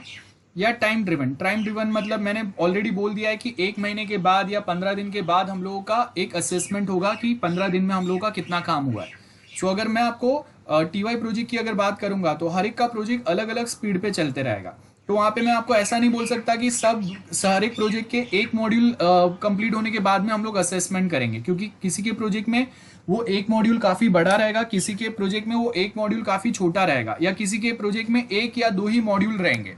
तो इट मीन्स अगर मैं उसके पास से एक मॉड्यूल कंप्लीट करने की बात कर रहा हूँ, मतलब मैं उसको बोल रहा हूँ कि 50% प्रोजेक्ट अपना कंप्लीट करके बताऊं, सो वो फिजिबल नहीं रहेगा। तो बहुत टाइम हम लोग क्या करते हैं, टाइम ड्रिवन, मतलब मैं आपको 15 डेज का टाइम दूंगा और वो 15 डेज के टाइम के बाद हम लोग मिलेंगे, तब असेसमेंट वापस होगा।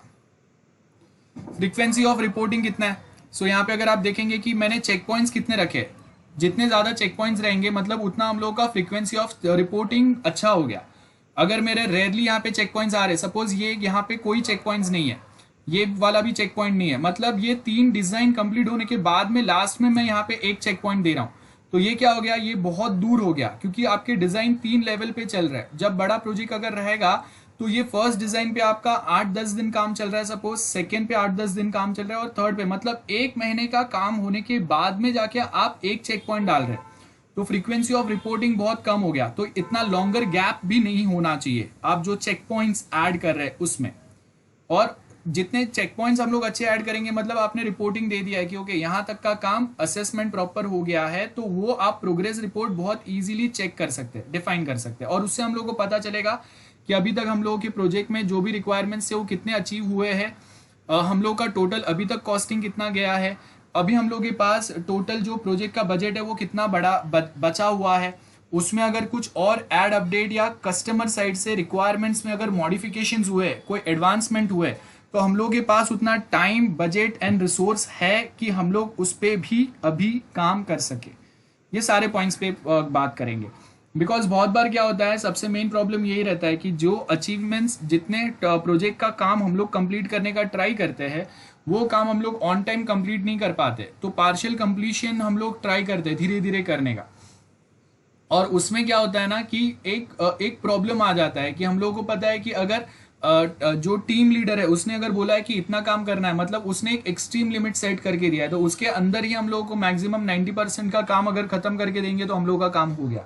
बहुत बार ये मेंटालिटी हो जाता है, जिसको हम लोग 99% कंप्लीशन सिंड्रोम बोलते हैं, मतलब ट्राई करते हैं हम लोग मैक्सिमम कंप्लीट करने का, लेकिन 100% कभी कंप्लीट नहीं होता है। तो हम लोग मैक्सिमम चीजें मतलब आपने वैल्यू टू कॉस्ट रेशियो, एक टॉपिक है आपका आगे यूनिट 2 में आई थिंक है, वो आपने पढ़ा रहेगा, या यूनिट 1 में, आई डोंट रिमेंबर। तो वो वैल्यू टू कॉस्ट रेशियो में क्या बताते हैं हम लोग कि कौन से फंक्शंस जो आप ऐड कर रहे हैं ना अपने प्रोजेक्ट में, डेवलपमेंट में, उसमें कस्टमर के लिए उसका वैल्यू कितना है, उसके हिसाब से वो वाले फंक्शंस या वो वाले पार्ट को आप पहले डेवलप करना चालू करो।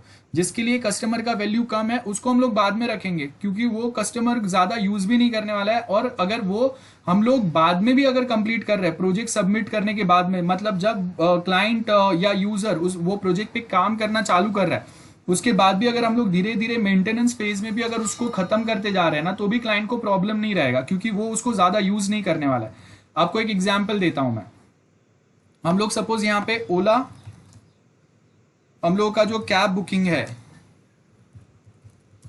तो यहां पे अगर आप देखेंगे ओला का कैब बुक जब अगर हम लोग कर रहे हैं, ऐसा कोई ऐप अगर हम लोग यूज कर रहे हैं, तो आपने देखा रहेगा कि यहाँ पे ये गूगल मैप्स हम लोगों को आता है, और ये गूगल मैप्स पे अगर आप देखेंगे ना तो आपको पता चलेगा कि आप जो कैब या राइड बुक कर रहे हैं वो आप तक कितने टाइम में पहुंचेगा। अगर सपोज मेरा ये लोकेशन है, ये जीपीएस लोकेशन उसने गूगल मैप से ट्रेस की है, तो अब मेरे आजू बाजू में अगर मैं कोई एक राइड, माइक्रो मिनी कोई भी अगर बुक कर रहा हूं, तो वो कितने टाइम में मेरे पास पहुंचेगा, और जितना जो डेस्टिनेशन पे मुझे जाना है वो डेस्टिनेशन पे मैं कितने टाइम में जा सकता हूं। मतलब अगर पिक आवर्स है, तो सपोज ट्रैफिक ज्यादा है, तो सपोज मुझे 1 आवर लगेगा, 2 आवर्स लगेंगे, तो उसके हिसाब से हम लोगों को पता चलेगा कि गूगल मैप्स के हेल्प के थ्रू कि कौन सा बेस्ट रूट रहेगा पिक आवर्स में, वो हम लोग सिलेक्ट करेंगे, जिससे हम लोग कम टाइम में अपना डेस्टिनेशन तक पहुंच सके।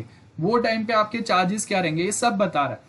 तो इसमें सबसे काम का जो फंक्शन होता है, मोस्ट ऑफ लोग जो जॉब पे जाने के लिए या कोई इमरजेंसी सिचुएशन में अगर ओला या उबर ऐप यूज करेंगे तो उनके लिए सबसे इंपॉर्टेंट वैल्यू जो होता है ना, वो कौन से फंक्शन का होता है, ये जो गूगल मैप के ऊपर राइड्स कितने टाइम में आ रहे हैं, कहां तक गया, कब तक वो डेस्टिनेशन पे पहुंचेगा, ये वाला इंफॉर्मेशन सबसे ज्यादा काम का रहता है।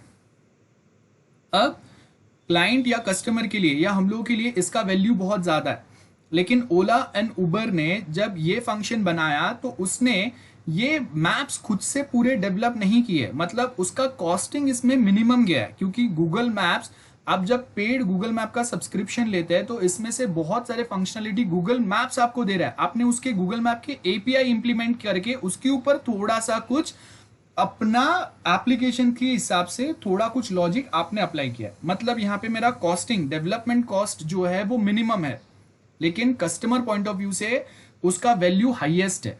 क्योंकि सपोज अगर मैं अपने पेरेंट्स के लिए या और किसी के लिए अगर राइड बुक करता हूं तो वो राइड कहां तक पहुंचा, कौन से रास्ते से जा रहा है, अगर वो रास्ता प्रॉपर नहीं है या वो डिले हो रहा है तो मैं डायरेक्टली अपने फोन से ट्रेस कर सकता हूं। तो अगर हम लोग लेट नाइट पे अगर किसी को ओला या उबर से अगर ड्रॉप करने भेज रहे हैं तो भी हम लोग कंटिन्यूस अपने फोन से उसका लोकेशन मॉनिटर कर सकते हैं। ये सिक्योरिटी रीजन वाइज भी बहुत अच्छा रहता है। तो गूगल मैप बहुत इंपॉर्टेंट एक फंक्शन है, इसका वैल्यू कस्टमर या क्लाइंट्स के लिए हाईएस्ट है, लेकिन डेवलपर के लिए इसका कॉस्टिंग मिनिमम है। तो जब अगर हम लोग बोलते हैं कि 100% प्रोजेक्ट हम लोग अचीव नहीं कर सकते तो वो टाइम पे हम लोग क्या करेंगे, ये जो भी ओला या उबर के मैक्सिमम फंक्शन जो क्लाइंट बार बार यूज करने वाला है ना, उसके ऊपर हम लोग सबसे पहले काम करेंगे, वैल्यू टू कॉस्ट रेशियो निकालते हैं। जो फंक्शंस के लिए क्लाइंट या कस्टमर का उस कस्टमर साइड से उसका वैल्यू बहुत ज्यादा है, वो फंक्शंस को पहले कंप्लीट कर दो। जिसके लिए उसका वैल्यू ज्यादा नहीं है वो फंक्शन को हम लोग आगे वाले पार्ट के लिए रिजर्व रखेंगे।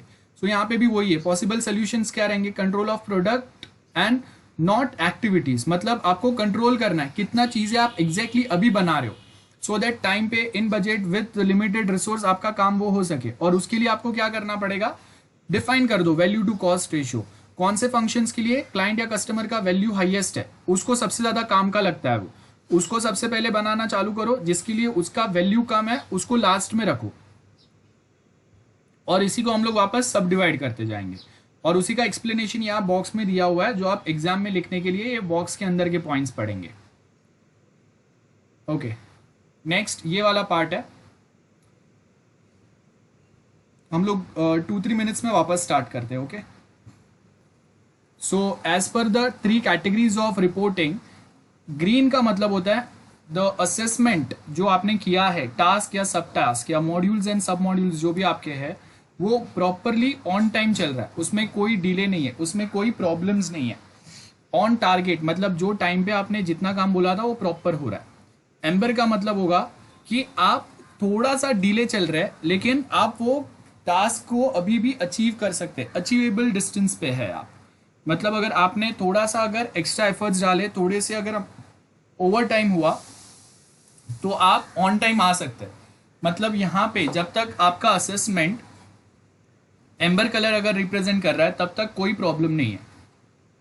प्रॉब्लम स्टार्ट होता है रेड से, इसका मतलब होता है कि अभी आप अपना जो ओरिजिनल टारगेट है उससे बहुत ज्यादा पीछे चले गए हो, और ऑन टाइम जो आपने टाइम बोला था वो टाइम पे ये टास्क कंप्लीट करना पॉसिबल नहीं है अभी के लिए, बिकॉज हम लोगों का बहुत ज़्यादा काम जो है वो डिले पेंडिंग पड़ा हुआ है, और हम लोग को अभी ये जो स्पेसिफिक काम है, ये जो आपका प्रोजेक्ट है उसको ऑन टाइम कंप्लीट करने के लिए अगेन हम लोगों को उसमें एक्स्ट्रा ह्यूमन रिसोर्स ऐड करना पड़ेगा, और प्लस बफर टाइम देना पड़ेगा। बफर टाइम मतलब एक्स्ट्रा टाइम जो हम लोगों ने रखा रहेगा। हमेशा जब हम लोग प्रोजेक्ट सबमिशन का बात करते हैं तो हम लोग वहाँ पे एक बफर टाइम रखते हैं, बफर बोलते हैं उसको। सपोज अगर मुझे लगता है कि मेरा एक प्रोजेक्ट जो है वो 2 मंथ्स में 60 डेज में अगर कंप्लीट हो सकता है, तो मैं वहाँ पे फिर भी 15 डेज का 10 to 15 डेज का एक बफर टाइम रखूँगा। और उसका रीज़न ये रहेगा कि अगर by any chance because of any XYZ problem, अगर प्रॉब्लम हम लोग का काम अगर डिले होता है because of any XYZ types of defects, तो हम लोग उसको ऑन टाइम कंप्लीट कर सके। इसके लिए। ओके ओके, सो यहाँ पे आपको ये 3 जो पैटर्न्स दिए हैं उसमें से अभी हम लोग उसको असेस करेंगे कि आपने ऑन टाइम कितने एक्टिविटीज़ कंप्लीट किए हैं और वो बफर टाइम आपको यूज़ करना पड़ेगा या नहीं करना पड़ेगा। सो सपोज अगर हम लोग के पास रेड पे अगर हम लोग चले गए, इट मीन्स कि आपका जो बफर टाइम है 15 दिन का, आई मीन 60 डेज का आपका प्रोजेक्ट का ड्यूरेशन था, 15 डेज का आपने बफर टाइम रखा था। तो अब रेड इंडिकेशन, रेड कलर का मतलब क्या है कि आपका असेसमेंट से हम लोग को पता चला कि वो 15 डेज का बफर यूज करके भी टाइम पे काम खत्म नहीं होना है। So that is very critical situation when we talk about red reporting, या रेड कलर जब मार्क होता है रिपोर्टिंग पे। ग्रीन मतलब 60 डेज का प्रोजेक्ट का टाइम दिया था, ड्यूरेशन दिया था, वो 60 डेज में ही ऑन टाइम कंप्लीट कर रहे हैं हम लोग। ये वाला जो पॉइंट है एम्बर, इसका मतलब होगा कि हम लोगों का 60 डेज में कंप्लीट नहीं होगा, लेकिन हाँ वो बफर टाइम जो है उसका थोड़ा सा कोई 10-15% पार्ट यूज करेंगे। मतलब 60 डेज के ऊपर मैंने 15 डेज का बफर रखा हुआ है, तो उसका वो 15 डेज में से 4-5 दिन यूज करके मैं ऑन टाइम अपना काम खत्म कर सकता हूँ। और रेड का मतलब है कि 60 डेज प्लस वो 15 डेज का बफर टाइम, ये सब यूज करने के बाद भी आपका प्रोजेक्ट नहीं हो पा रहा है because of any XYZ reason. या तो कोडिंग बहुत ज़्यादा डिफिकल्ट है, या आपके जो डेवलपर्स है वो डेवलपर्स अननोन कोई डिफेक्ट्स या प्रॉब्लम्स फेस कर रहे हैं जो उनसे सॉल्व नहीं हो रहे, या फिर आपके पास इनफ एक्सपीरियंस डेवलपर्स नहीं थे और जो आपने टाइम टेबल बनाया उसके हिसाब से फ्रेशर्स वो टाइम टेबल को मैच नहीं कर पाए। ऐसे कोई भी अलग अलग रीजंस हो सकते हैं। सो यहाँ पे अगर आप देखेंगे रेड का मतलब क्या है, status of critical task is particularly important. तो सबसे पहले हम लोग यहाँ पे ये जो रिपोर्टिंग कर रहे हैं ये किसके लिए कर रहे हैं, क्रिटिकल टास्क। आपने क्रिटिकल चेन कंसेप्ट पढ़ा रहेगा यूनिट 3 में, आई थिंक यूनिट 3 या यूनिट 2 में है। तो उसमें हम लोग बताते हैं कि आपके प्रोजेक्ट के सर्टन बहुत ज़्यादा क्रिटिकल पार्ट्स रहते हैं और वो कंप्लीट करना बहुत ज़्यादा ज़रूरी है, बिकॉज अगर वो ऑन टाइम अगर ख़त्म नहीं हुए तो फिर आपका प्रोजेक्ट जो है वो 100% डिले होगा और वो क्रिटिकल पार्ट प्रोजेक्ट का कंप्लीट किए बिना आप प्रोजेक्ट को डिप्लॉय भी नहीं कर सकते। अगर छोटे मोटे जो टास्क है ना वो अगर बाकी भी रहेंगे तो हम लोग मेंटेनेंस फेज में उसको कंप्लीट कर सकते हैं, तो आपका डिलीवरी ऑन टाइम रहेगा। लेकिन अगर क्रिटिकल पार्ट आपके प्रोजेक्ट के अगर खत्म नहीं हुए, जैसे अगर मैं बोल रहा हूँ कि हम लोगों का रिजल्ट जनरेशन सॉफ्टवेयर है और उसमें सबसे इंपॉर्टेंट पार्ट जो है कि मैं मल्टीपल सब्जेक्ट्स का या केटी का रिजल्ट डाल रहा हूँ और उसके हिसाब से एक्सपेक्टेड मुझे एक रिजल्ट फॉर्मेट जनरेट होके आना चाहिए, लेकिन वो कैलकुलेशन प्रॉपर नहीं हो रहा है। या अगर किसी को केटी है, सपोज मैंने बोला है कि मुंबई यूनिवर्सिटी नॉर्म्स के हिसाब से 3 केटी से अगर ज़्यादा है तो वो नेक्स्ट सेम में प्रमोट नहीं होना चाहिए। और अगर कोई टीवाई में अगर आ रहा है और उसके एफआई की केटीज बाकी है तो भी नहीं आना चाहिए। तो ये कंडीशंस मैच नहीं हो रहा है। कोई एक स्टूडेंट एसवाई में क्लियर है, एफआई में उसको 3 केटी है, फिर भी वो टीवाई में प्रमोट हो रहा है। या फिर कोई एक स्टूडेंट जिसका सेम 6 क्लियर हो गया, सेम 5 और 6 क्लियर हो गया, लेकिन सेम 2 या 3 या 3 एंड 4 का कोई केटीज बाकी था, तो अगर उसके जब तक सेम 3 और 4 के केटीज क्लियर नहीं होते तब तक उसका फाइनल ईयर का डिग्री नहीं मिलना चाहिए, लेकिन फिर भी यहाँ पे वो डिग्री मिल रहा है। So this are the problems जो आपके सॉल्व नहीं हुए हैं, तो that is the most critical part. तो वो जब तक सॉल्व नहीं होते आप वो सॉफ्टवेयर को डिप्लॉय कर ही नहीं सकते हो, आप उसको क्लाइंट साइड पे दे ही नहीं सकते हो, कस्टमर को यूज करने दे ही नहीं सकते हो। तो वो रेड पार्ट में क्या हो गया कि ये प्रॉब्लम्स आपने स्टार्टिंग में सोचा था कि हाँ रिजल्ट जनरेट करना बहुत सिंपल रहेगा, लेकिन जब एक्चुअल हम लोग कोडिंग पे आए तो आपको पता चला कि डिफिकल्टी बहुत ज्यादा बढ़ गया।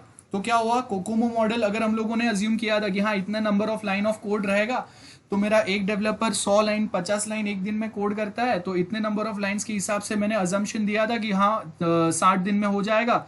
अगर कुछ प्रॉब्लम आया तो 15 डेज का बफर रखा था, लेकिन जब हम लोगों ने डेवलप करना चालू किया तो पता चला कि जो डिफिकल्टी लेवल है वो बहुत ज़्यादा है। तो वो डिफिकल्टी लेवल का कोडिंग अगर हम लोग देखेंगे तो आपके डेवलपर्स एक दिन में उनका जो एक्चुअल जो डेवलपमेंट है वो डेवलपमेंट का स्पीड आधा हो गया बिकॉज ऑफ क्रिटिकल कोडिंग, या आधा से 1/4 हो गया। तो अब क्या हो गया, जो आपका प्रोजेक्ट 2 मंथ्स में या 60 डेज में कंप्लीट होना चाहिए था उसका ड्यूरेशन अभी आपका जा रहा है 100 डेज का बिकॉज ऑफ क्रिटिकल कोडिंग। तो वो टाइम पे आपको फिर अभी क्या करना पड़ेगा, आपको या तो ड्यूरेशन कैसे तो करके बढ़ा के लेना पड़ेगा। अगर वो नहीं कर सकते तो आपको एक्सपर्ट्स को हायर करना पड़ेगा, या ये सिस्टम्स को जो आप नहीं बना पा रहे हो उसको हम लोग आउटसोर्स कर देंगे कोई थर्ड पार्टी को, जो आपको मिनिमम टाइम में ये बना के दे सके। या फिर हम लोग सिंपली स्प्रिंट फॉलो करेंगे, स्क्रम वाला आर्किटेक्चर, अजाइल प्रोसेस का। तो ये कुछ पॉइंट्स रहेंगे हम लोग के। क्लियर है? ये आपका क्रिटिकल वाला पार्ट आएगा। रिव्यूज, नाम पे से पता चल रहा है रिव्यूज में क्या होगा, टेस्टिंग कैसा गया, और जैसे यहाँ पे हम लोगों को क्या बोला है, testing is effective defect removal mechanism. Defect, types of defects हम लोगों ने पढ़े। Testing is applicable to only executable code, बराबर है, मतलब जिसको मैं एग्जीक्यूट करके देख सकता हूं उसके ऊपर अप्लाई होगा, लेकिन जिसको मैं एग्जीक्यूट करके नहीं देख सकता उसमें अगर कुछ प्रॉब्लम है तो वो टेस्टिंग में आएगा भी नहीं। वो कब आएगा? जब क्लाइंट उसको बहुत ज़्यादा एक्सटेंसिव लेवल पे यूज कर रहा है, तब वो छोटे मोटे या अगर उसमें कुछ बड़ा प्रॉब्लम है तो मिलेगा। देन रिव्यूज जो है वो कॉस्ट इफेक्टिव होना चाहिए, सबसे पहली बात।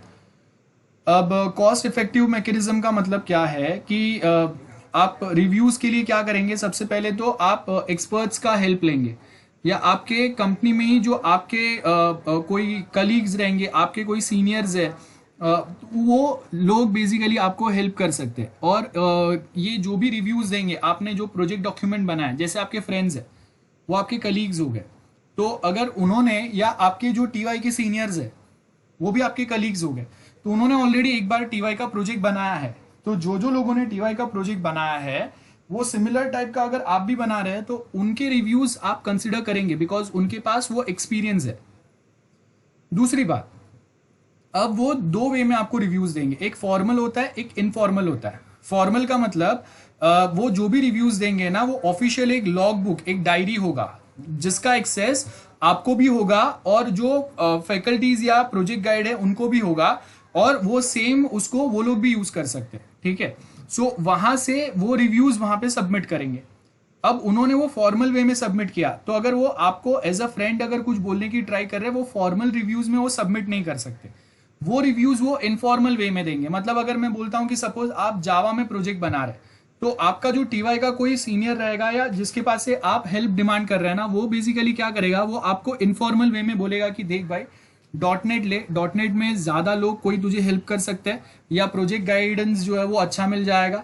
ऑनलाइन भी हम लोग गूगल से भी अगर कुछ देखेंगे तो आप ज्यादा रिसोर्स वहां से अवेलेबल है। अब जावा मैंने किया था, बहुत तकलीफ आया, बहुत एरर आया, मार्क्स उतने ही मिले। तो ये क्या हो गया, ये इनफॉर्मल वे हो गया कि जो टेक्नोलॉजी या जो लैंग्वेज हम लोग यूज कर रहे हैं वो ज्यादा डिफिकल्ट होगा, ज्यादा टाइम कंज्यूमिंग होगा, हम लोग के पास उतना टाइम नहीं है, या हम लोग के पास उतने एफर्ट्स डालने के लिए हम लोग के पास उतना ह्यूमन रिसोर्स नहीं है, तो आप टेक्नोलॉजिकल शिफ्ट कर लो। That is informal review. तो यहाँ पे अगर आप देखेंगे cost effective defect removal mechanism होता है। मतलब अगर आपने डिजाइनिंग बनाया, वो डिजाइनिंग में स्टार्टिंग में ही, या रिक्वायरमेंट गैदर किया वो स्टार्टिंग में ही, वहां पे कहीं पे प्रॉब्लम है, तो जो सालों से ऐसे प्रोजेक्ट्स पे काम कर रहे हैं ना, वो स्टार्टिंग में आपको बता देंगे कि भाई आपने रिक्वायरमेंट गैदर किया, उसमें आपने समझने में ये मिस्टेक किया है, ये जो आपने डिजाइन फॉलो किया है उसमें ये मिस्टेक है। सो बेटर कि आप प्रोजेक्ट चालू करने के पहले या डेवलपमेंट चालू करने के पहले आप इसको सॉल्व कर लो। अदरवाइज हम लोग जब कभी ऐसे डिजाइन के बेस के ऊपर प्रोजेक्ट बनाते हैं तो आगे जाके ये स्पेसिफिक मॉड्यूल में ऐसे कोई प्रॉब्लम आ सकता है, तो फ्यूचर प्रॉब्लम्स को आप स्टार्टिंग में ही चेंज कर लेंगे। तो रिव्यू आपने आइडेंटिफाई किए, उसमें से जो सबसे काम के सबसे इंपॉर्टेंट रिव्यूज रहेंगे उसको हम लोग अलग से शॉर्टलिस्ट करेंगे। रिमेंबर, ये आपके रिव्यूज मॉड्यूल वाइज आपको मिलेंगे, तो आपको 5 मॉड्यूल है तो पांचों मॉड्यूल पे अलग अलग आपको रिव्यूज मिले। वो जो भी रिव्यूज आपको मिले वो सब आपने लॉग्स में मेंटेन किए। लॉग्स मतलब आपने 5 लॉग्स, 5 डायरी, 5 अलग अलग डॉक्यूमेंट बनाए हर एक मॉड्यूल के लिए।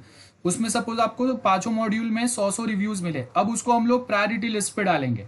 सबसे इंपॉर्टेंट कौन सा रिव्यू लग रहा है उसको हाईएस्ट प्रायोरिटी पे डालो, वो आपको डॉक्यूमेंट में चेंज करना ही पड़ेगा। फिर उससे कम प्रायोरिटी वाला कौन सा रिव्यू है उसको हम लोग रखेंगे कि अगर टाइम मिला तो ये डालेंगे, और जो सबसे नीचे जाएंगे रिव्यूज वो लीस्ट प्रायोरिटी वाले रहेंगे, जिसपे फिलहाल हम लोग को काम करने की जरूरत नहीं है, कभी जरूरत पड़ा तो आगे देखेंगे। तो वो रिव्यूज के हिसाब से फिर आपका वापस एक किक ऑफ मीटिंग होता है, बराबर। और वो किक ऑफ मीटिंग में हम लोग डिसाइड करते हैं कि कौन से रिव्यूज अभी आपको प्रोजेक्ट का डॉक्यूमेंट में पहले अपडेट करने पड़ेंगे, और उसी के बेस के ऊपर आप अपना प्रोजेक्ट आगे बना सकते हो। अगर जो रिव्यूज में जो भी चेंजेस बोले वो जब तक आप अब अपने प्रोजेक्ट डॉक्यूमेंट में नहीं डालते हो तब तक आप वो प्रोजेक्ट से आगे कंटिन्यू नहीं कर सकते।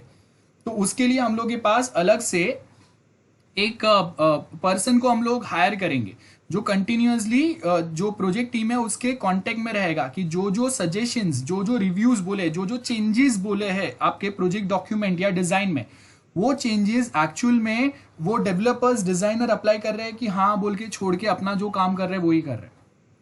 तो अगेन उसके लिए हम लोग के पास किक ऑफ मीटिंग और उसके आगे फिर वो कंटिन्यूअस रिव्यू अपडेट्स होते रहते हैं, जिससे हम लोग को पता चलेगा कि ओके ये वाले चेंजेस या ये वाले रिव्यूज आए थे उसको हम लोगों ने अप्लाई किया, अब जो डेवलपमेंट हो रहा है वो ये रिव्यू स्पेसिफिक हो रहा है या नहीं हो रहा है। सो ये आपको रिव्यूज क्या बताता है, आपको सीखने का अपॉर्चुनिटी देता है। तो आप अगर कुछ मिस्टेक कर रहे थे, ऑथर का मतलब आपका प्रोजेक्ट डॉक्यूमेंट है, आपने वो डॉक्यूमेंट बनाया मतलब यू आर दी ऑथर, तो उसको कुछ सीखने मिलेगा, बराबर है, सीनियर्स के पास से, बाकी जो कलीग्स है जिनको थोड़ा बेटर वो टाइप के सॉफ्टवेयर का नॉलेज है। तो यहाँ पे वो रिव्यू रोल रहेगा। रिव्यू रोल मतलब एक आपका मॉडरेटर रहेगा, एक रिकॉर्डर रहेगा। मॉडरेटर मतलब जो आपको क्या बताता है, एक शेड्यूल बनाएगा है ना, और रिव्यू मटेरियल डिस्ट्रीब्यूट करेगा, और यहाँ से फिर एक रिव्यू सेशन चलेगा जिसमें सब आके बोलेंगे कि हाँ क्या कहाँ पे क्या क्या चेंजेस की जरूरत है। देन टाइम टू टाइम क्या डिफेक्ट्स हम लोग को मिले उसके लिए हम लोग एक रिकॉर्ड बनाते जाएंगे। तो वो रिकॉर्ड रखने के लिए एक अलग से बंदा चलेगा। एक रिव्यूअर रहेगा, वो क्या बताएगा, प्लान किया, प्रिपेयर किया, रिव्यू मीटिंग किया, और उसके बाद वो जो रिव्यूज में जो चेंजेस बोले वो आपने अपने ओरिजिनल प्रोजेक्ट में अप्लाई किए कि नहीं, इसका एक फॉलो अप मीटिंग चलते रहेगा कि आपने वो रिव्यूज सीरियसली लिया है या आपने सुन के छोड़ दिया क्योंकि उसमें ज्यादा एफर्ट्स लगेंगे आपके। तो ये भी काम हम लोग देखेंगे। उसके बाद में प्रोजेक्ट टर्मिनेशन रिव्यू आएगा, मतलब कौन से टाइम पे हम लोग प्रोजेक्ट को, अब देखो यहाँ पे प्रोजेक्ट टर्मिनेशन क्या बोला है, important opportunity to learn from the past mistake as well as successes. तो हम लोगों ने देखा कि लास्ट टाइम जब हम लोगों ने प्रोजेक्ट एक सबमिट किया था और उसमें अगर ये कुछ पॉइंट्स अगर बाकी थे या ये वाले मॉड्यूल्स का हम लोगों ने डेवलप करना बाकी रखा था, तो क्लाइंट साइड पे जाके बहुत बड़े या मेजर फेलियर्स वहां पे फेस करना पड़ा था। तो हम लोगों का पास्ट मिस्टेक था जो हम लोग नए प्रोजेक्ट्स में फॉलो नहीं करेंगे। और अगर कोई एक पैटर्न फॉलो किया था हम लोगों ने जिससे हम लोगों का प्रोजेक्ट अगर 100% कंप्लीट नहीं हुआ था, फिर भी क्लाइंट साइड पे वो लोग इजीली वर्क कर पाए थे और फिर मेंटेनेंस टाइम में हम लोगों ने उसका बाकी का पार्ट जो है वो डेवलप कर दिया था, तो वो देखेंगे हम लोग। तो बेसिकली यहाँ पे ये एग्जिट क्राइटेरिया डिफाइन करता है। एग्जिट क्राइटेरिया मतलब आपने टीवाई का प्रोजेक्ट बनाने के लिए 200 मार्क का प्रोजेक्ट बनाने के लिए एक स्पेसिफिक फंक्शन बोले कि ओके ये वाले पॉइंट्स, ये वाले फंक्शंस जो है ये मुझे प्रोजेक्ट में ऐड करना पड़ेगा, ये अगर मैं ऐड नहीं करूंगा तो हम लोगों का प्रोजेक्ट 200 मार्क्स का नहीं बनेगा। वो सेम पॉइंट्स आपने अपने सिनॉप्सिस में हाईलाइट किए और वो सिनॉप्सिस आपने कॉलेज में सबमिट किया। अब जब एक्सटर्नल जब आपका प्रोजेक्ट रिव्यू करने आ रहा है, आपका प्रोजेक्ट का एग्जाम जब आ रहा है, वो टाइम पे आपके पास उसमें से स्पेसिफिक पार्ट जो है ना वो रेडी नहीं है, या सर्टन फंक्शंस प्रॉपर काम नहीं कर रहे, या कोई भी XYZ रीजंस है, तो वो टाइम पे हम लोग क्या देखेंगे कि आप एलिजिबिलिटी क्राइटेरिया देखेंगे। एग्जिट एलिजिबिलिटी क्राइटेरिया मतलब जो प्रोजेक्ट गाइड है वो बोलेंगे कि ठीक है अगर ये वाले फंक्शन बहुत ट्राई करके भी नहीं हो पा रहे ऑन टाइम तो एटलीस्ट ये वाला तो कर दो। सो एक्सटर्नल के सामने हम लोग बोल सकते हैं कि हाँ इसमें एरर था, ये यहाँ तक तो कंप्लीट हुआ है, मतलब आपका 80% तो सिनॉप्सिस के रिक्वायरमेंट्स या सिनॉप्सिस के जो पॉइंट्स थे वो आपके प्रोजेक्ट में कवर हुए हैं।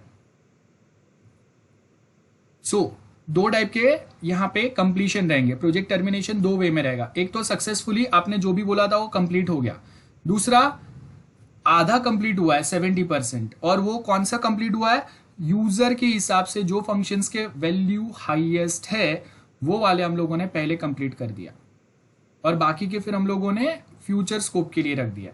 तो ये भी हो सकता है, या कभी कभी हो सकता है कि हम लोगों ने बहुत ट्राई किया लेकिन सारी चीजें ऑन टाइम नहीं हो पा रहे, तो ये आपका पॉइंट्स रहेंगे। Then reasons for project termination, एक तो सक्सेसफुली हो गया, या फिर कस्टमर ने इनकम्प्लीट रिक्वायरमेंट दिए थे जिसकी वजह से आपका प्रोजेक्ट कंप्लीट नहीं हो पा रहा है, या फिर आपके पास इनफ डेवलपर्स, टेस्टर्स या डिजाइनर्स नहीं है जिसकी वजह से आपका प्रोजेक्ट नहीं हो पा रहा है, और एल्स आप जो टेक्नोलॉजी के साथ डील कर रहे हो, जैसे आपको वेबसाइट डेवलपमेंट का एक्सपीरियंस है, मोबाइल ऐप डेवलपमेंट का एक्सपीरियंस नहीं है, तो अभी आपने क्या किया कि आप एक ही प्रोजेक्ट बना रहे हैं जिसके लिए आप वेबसाइट भी बनाएंगे, मोबाइल ऐप भी बनाएंगे। तो अब वेबसाइट बनाने के टाइम पे सपोज आपने ओरेकल यूज किया, अब ओरेकल को एंड्रॉयड ऐप के साथ कैसे कनेक्ट करना है ये आपको समझ में नहीं आ रहा है, तो क्या हुआ, आपका आधा प्रोजेक्ट सक्सेसफुली हो गया, लेकिन आधा प्रोजेक्ट जो एंड्रॉयड वाला था जिसमें आपको इनफ एक्सपीरियंस नहीं है, उसकी वजह से प्रॉब्लम आ गया। गेटिंग? सो यहां पे अगेन वो एक प्रोजेक्ट टर्मिनेशन पॉइंट हो सकता है, जहां पे आपका डेटाबेस वेबसाइट से तो एक्सेस हो रहा है, मोबाइल ऐप से नहीं हो रहा है, और कोई एक रीजन से, कोई एक वे से अगर आपने मोबाइल ऐप से उसको एक्सेस कर दिया तो वहां पे जो अपडेट्स आ रहे हैं वो आपको वेबसाइट पे इमीडिएटली रिफ्लेक्ट नहीं हो रहा है। ऐसे कोई भी प्रॉब्लम्स हो सकते हैं। दूसरी बात, मार्केट करंट ट्रेंड्स के हिसाब से वो प्रोजेक्ट में जो भी एडवांस फीचर्स ऐड करने की जरूरत है उतना बजट नहीं है हम लोग के पास, तो भी प्रोजेक्ट टर्मिनेट हो सकता है। इकोनॉमिकली उतना पैसा नहीं है। प्रोजेक्ट टर्मिनेशन में सबसे पहले प्रोजेक्ट का सर्वे करो, कितना हुआ है, कितना कंप्लीट हुआ है, कितना बाकी है। देन उसके ऑब्जेक्टिव ब्रीफिंग होगा, एक ब्रीफिंग मीटिंग होगा सबके साथ में कि हाँ इतना टाइम बचा है, इतने में हम लोग के पास इतने डेवलपर्स है और इतना बजट बचा है, इसमें हम लोग कर सकते हैं कि नहीं कर सकते। एक फाइनल रिव्यू होगा और वो रिव्यू का जो रिजल्ट आएगा उससे पता चलेगा कि हाँ हम लोग प्रोजेक्ट अभी देने वाले हैं या बफर टाइम यूज करके हम लोग कोई extra human resource, extra developers को ऐड करके वो प्रोजेक्ट्स को ऑन टाइम कंप्लीट करने का सोचेंगे। ये वाले पॉइंट्स रहेंगे आपके, ठीक है।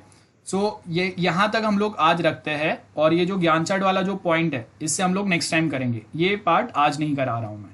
सो यहाँ तक जो भी मैंने बताया आई होप सबको क्लियर है।